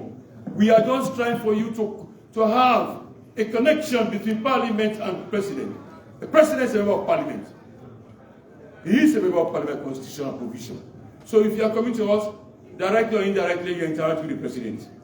So come to Parliament. Let us do the business of the day. So let me say this for the internal affairs. I don't want to single it out, but this is very serious. The proliferation of drugs is all over this place. It's all over this place. The incoming minister, I said it in my open statement to the minister, and somewhere in some misconstrued my statement. I said the honeymoon is over, but the days to stabilize President Bio is now. Start to work now. The friendship is over. The day for administration is here. We know you all. We can talk to you like family members, but the nations come first. So what we are going to do? Mr. Minister, you're going through internal affairs. I'm singling out this one because you have young ministers. You have to mention the foreign affairs ministers. And in the last note of what I read, he said, we hope, and he said, I will not disappoint the young people. I will try to work in their interest and make them proud. So if you are internal affairs minister, come the Committee on Internal Affairs, you don't do your work as oversight responsibility, and you allow the drugs to take over the nation, you are destroying the future of our generation. You are destroying the future of this country. So take it very serious. And let me learn by giving fair notes. I remember President Yo in his last presidential statement talking about empowering women. He said, let me quote him directly, when you empower a woman, you empower a whole nation. So education is what we talk about. So the women are here. We fought to have representation of women in this chamber. We fought to have Section 58 of the Public Selection Act to stand. We fought for it. So we know you should compliment us by service delivery. Mr. Speaker, that's what we are asking. We fought for it and we have it. Compliment us by service delivery. So then, if you check Part 3 of the DWB Act, not the Gender Act, it's very clear. There are enforcement rules, there are provisions to empower women. It's called the women's empowerment. So you in the executive, you are going to the executive. If approved by the House, don't disappoint us. We fought in this chamber to have it. We asked for a minimum percent of 30. That's to address the issue of gender parity. That is what we have been doing for. And the president has lived to his expectation of people. It's not a dream, it's a reality. It is happening here. Check the numbers. Check the numbers. Check the parliament. We have beautiful ladies. And I've heard them speak. They're talking about eloquency. They have it. They have expressed themselves the very first time. This is what I've been looking for. I was bastardized. I was chastised by my own colleagues. that I have betrayed them. But I said, I'm doing one job. I'm doing the job of the state. Because there was a district without a woman. Fujian. And the first of nations, as I said, they are fighting for themselves, political survivor. I worked with them diligently. They served me as leader of government business. Today they are not here. Because you have to accept changes in life. You cannot be a static human being. You expect dynamics to take place in your life. So I say, if you betray the cause of fighting gender parity, that we want to have this thing done. We want to address the injustice to our women. We want to see it happen. You go into the executive, you in the chamber, show yourself. Do the best thing. Try to see Sierra Leone can take another level. We are not cheap of the cheapest, but we have values that cannot be compromised. We have integration, we have community integration. That is why Sierra Leone is a very beautiful country. I salute you, Parliament chiefs. This is all the unique parliament. You have the opposition parties here. You have the ruling parties. But this is the parliament you have Parliament chiefs. I salute you very well. I have listened to your contributions, what you have said about the nominees. Let them take it into consideration. Section 61 gives the part 61 of the Constitution gives power to the President to hire and fire. Today you are celebrating. Those in the gallery, you are celebrating them. Be ready to press President when they are fired. When they are fired. That is the true nature of life. 61 gives him the power to hire and fire. When they are fired, praise him. That is life, that is democracy. So we are happy that you are all here. We are happy and we continue to do the work of this nation. That is why we believe in our mantra. There is one country, one people. Thank you very much, Mr. Speaker, for giving me the floor. May the Lord bless us all. Thank you.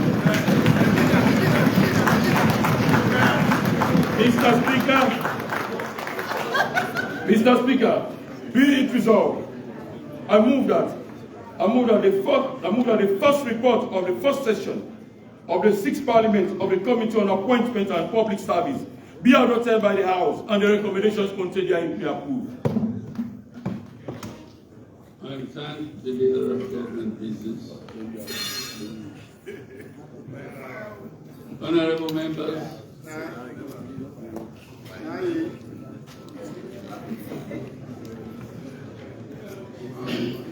the question before the House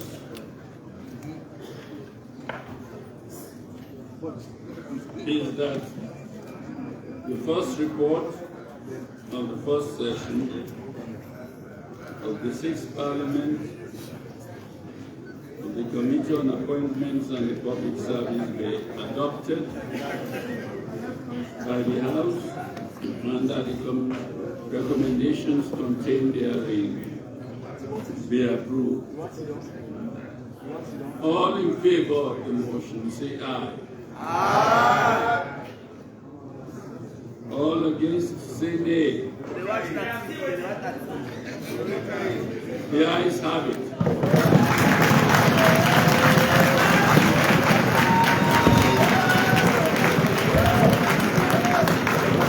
Motion of the Committee on Appointments and the Public Service has been approved.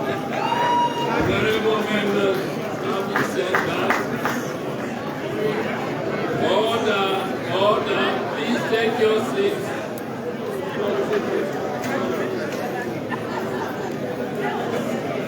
We don't approve all the ministers now, we just don't approve them.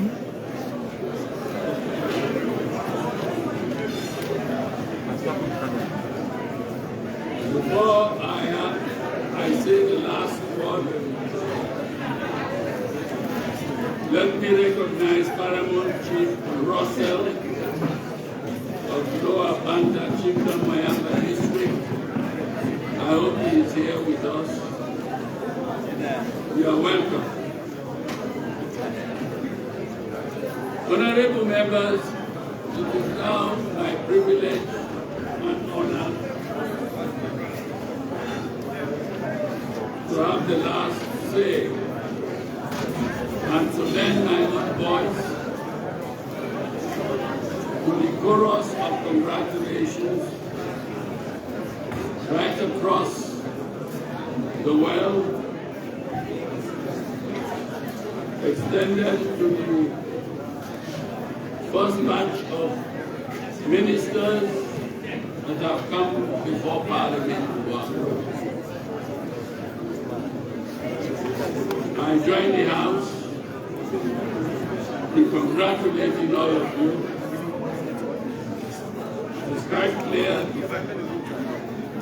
that you are all eminently qualified to be appointed to your respective ministries. And for that, I personally extend my hearty congratulations and felicitation to all of you.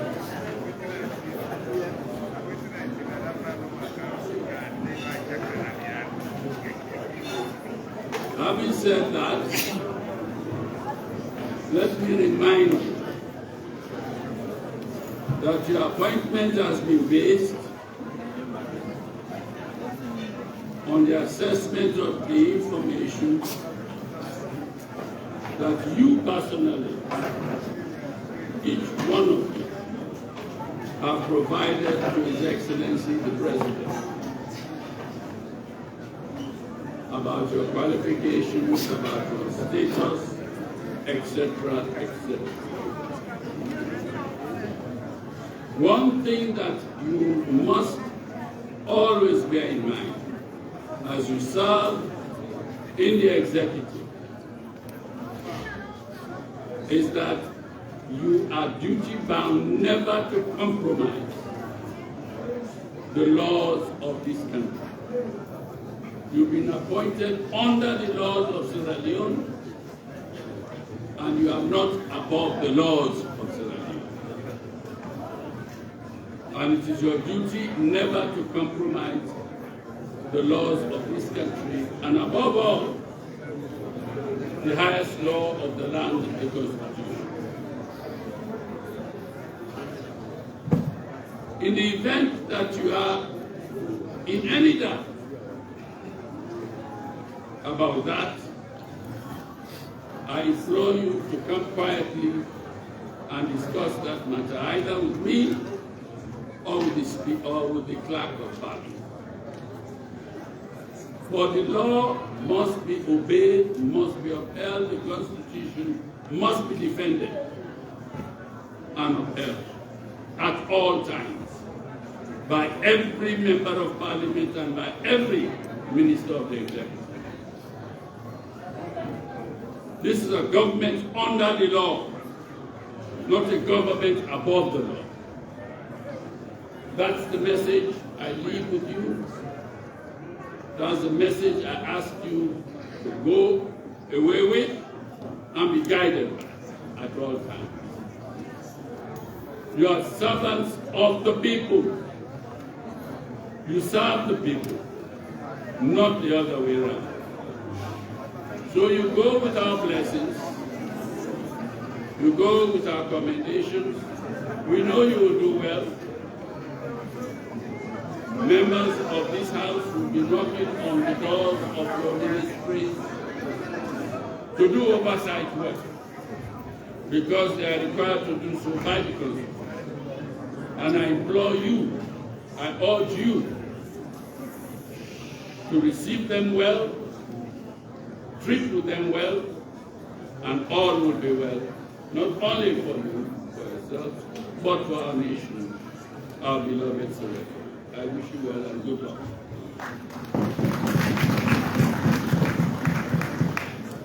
Do you have, yes, any announcements? Please do, go ahead.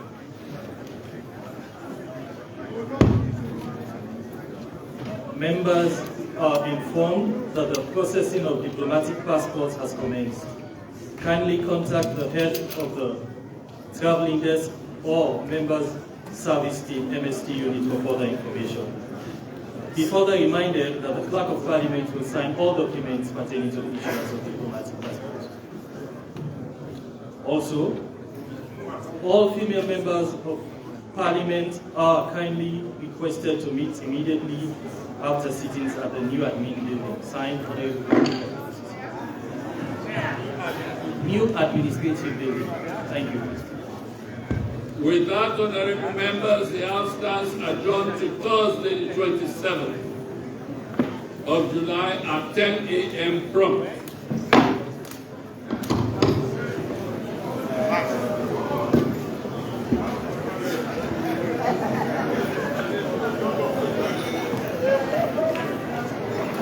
J'allais pas sur.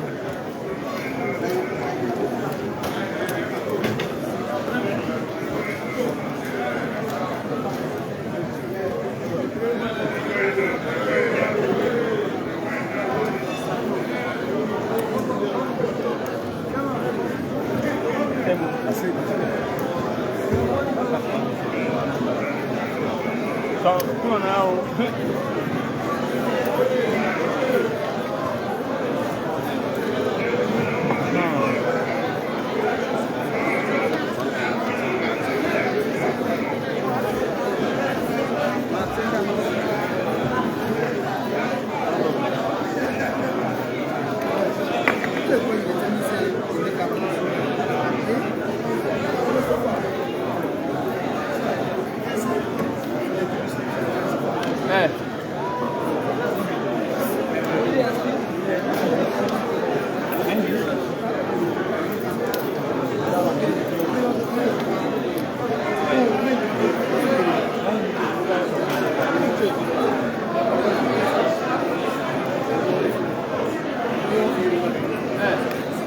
Vamos a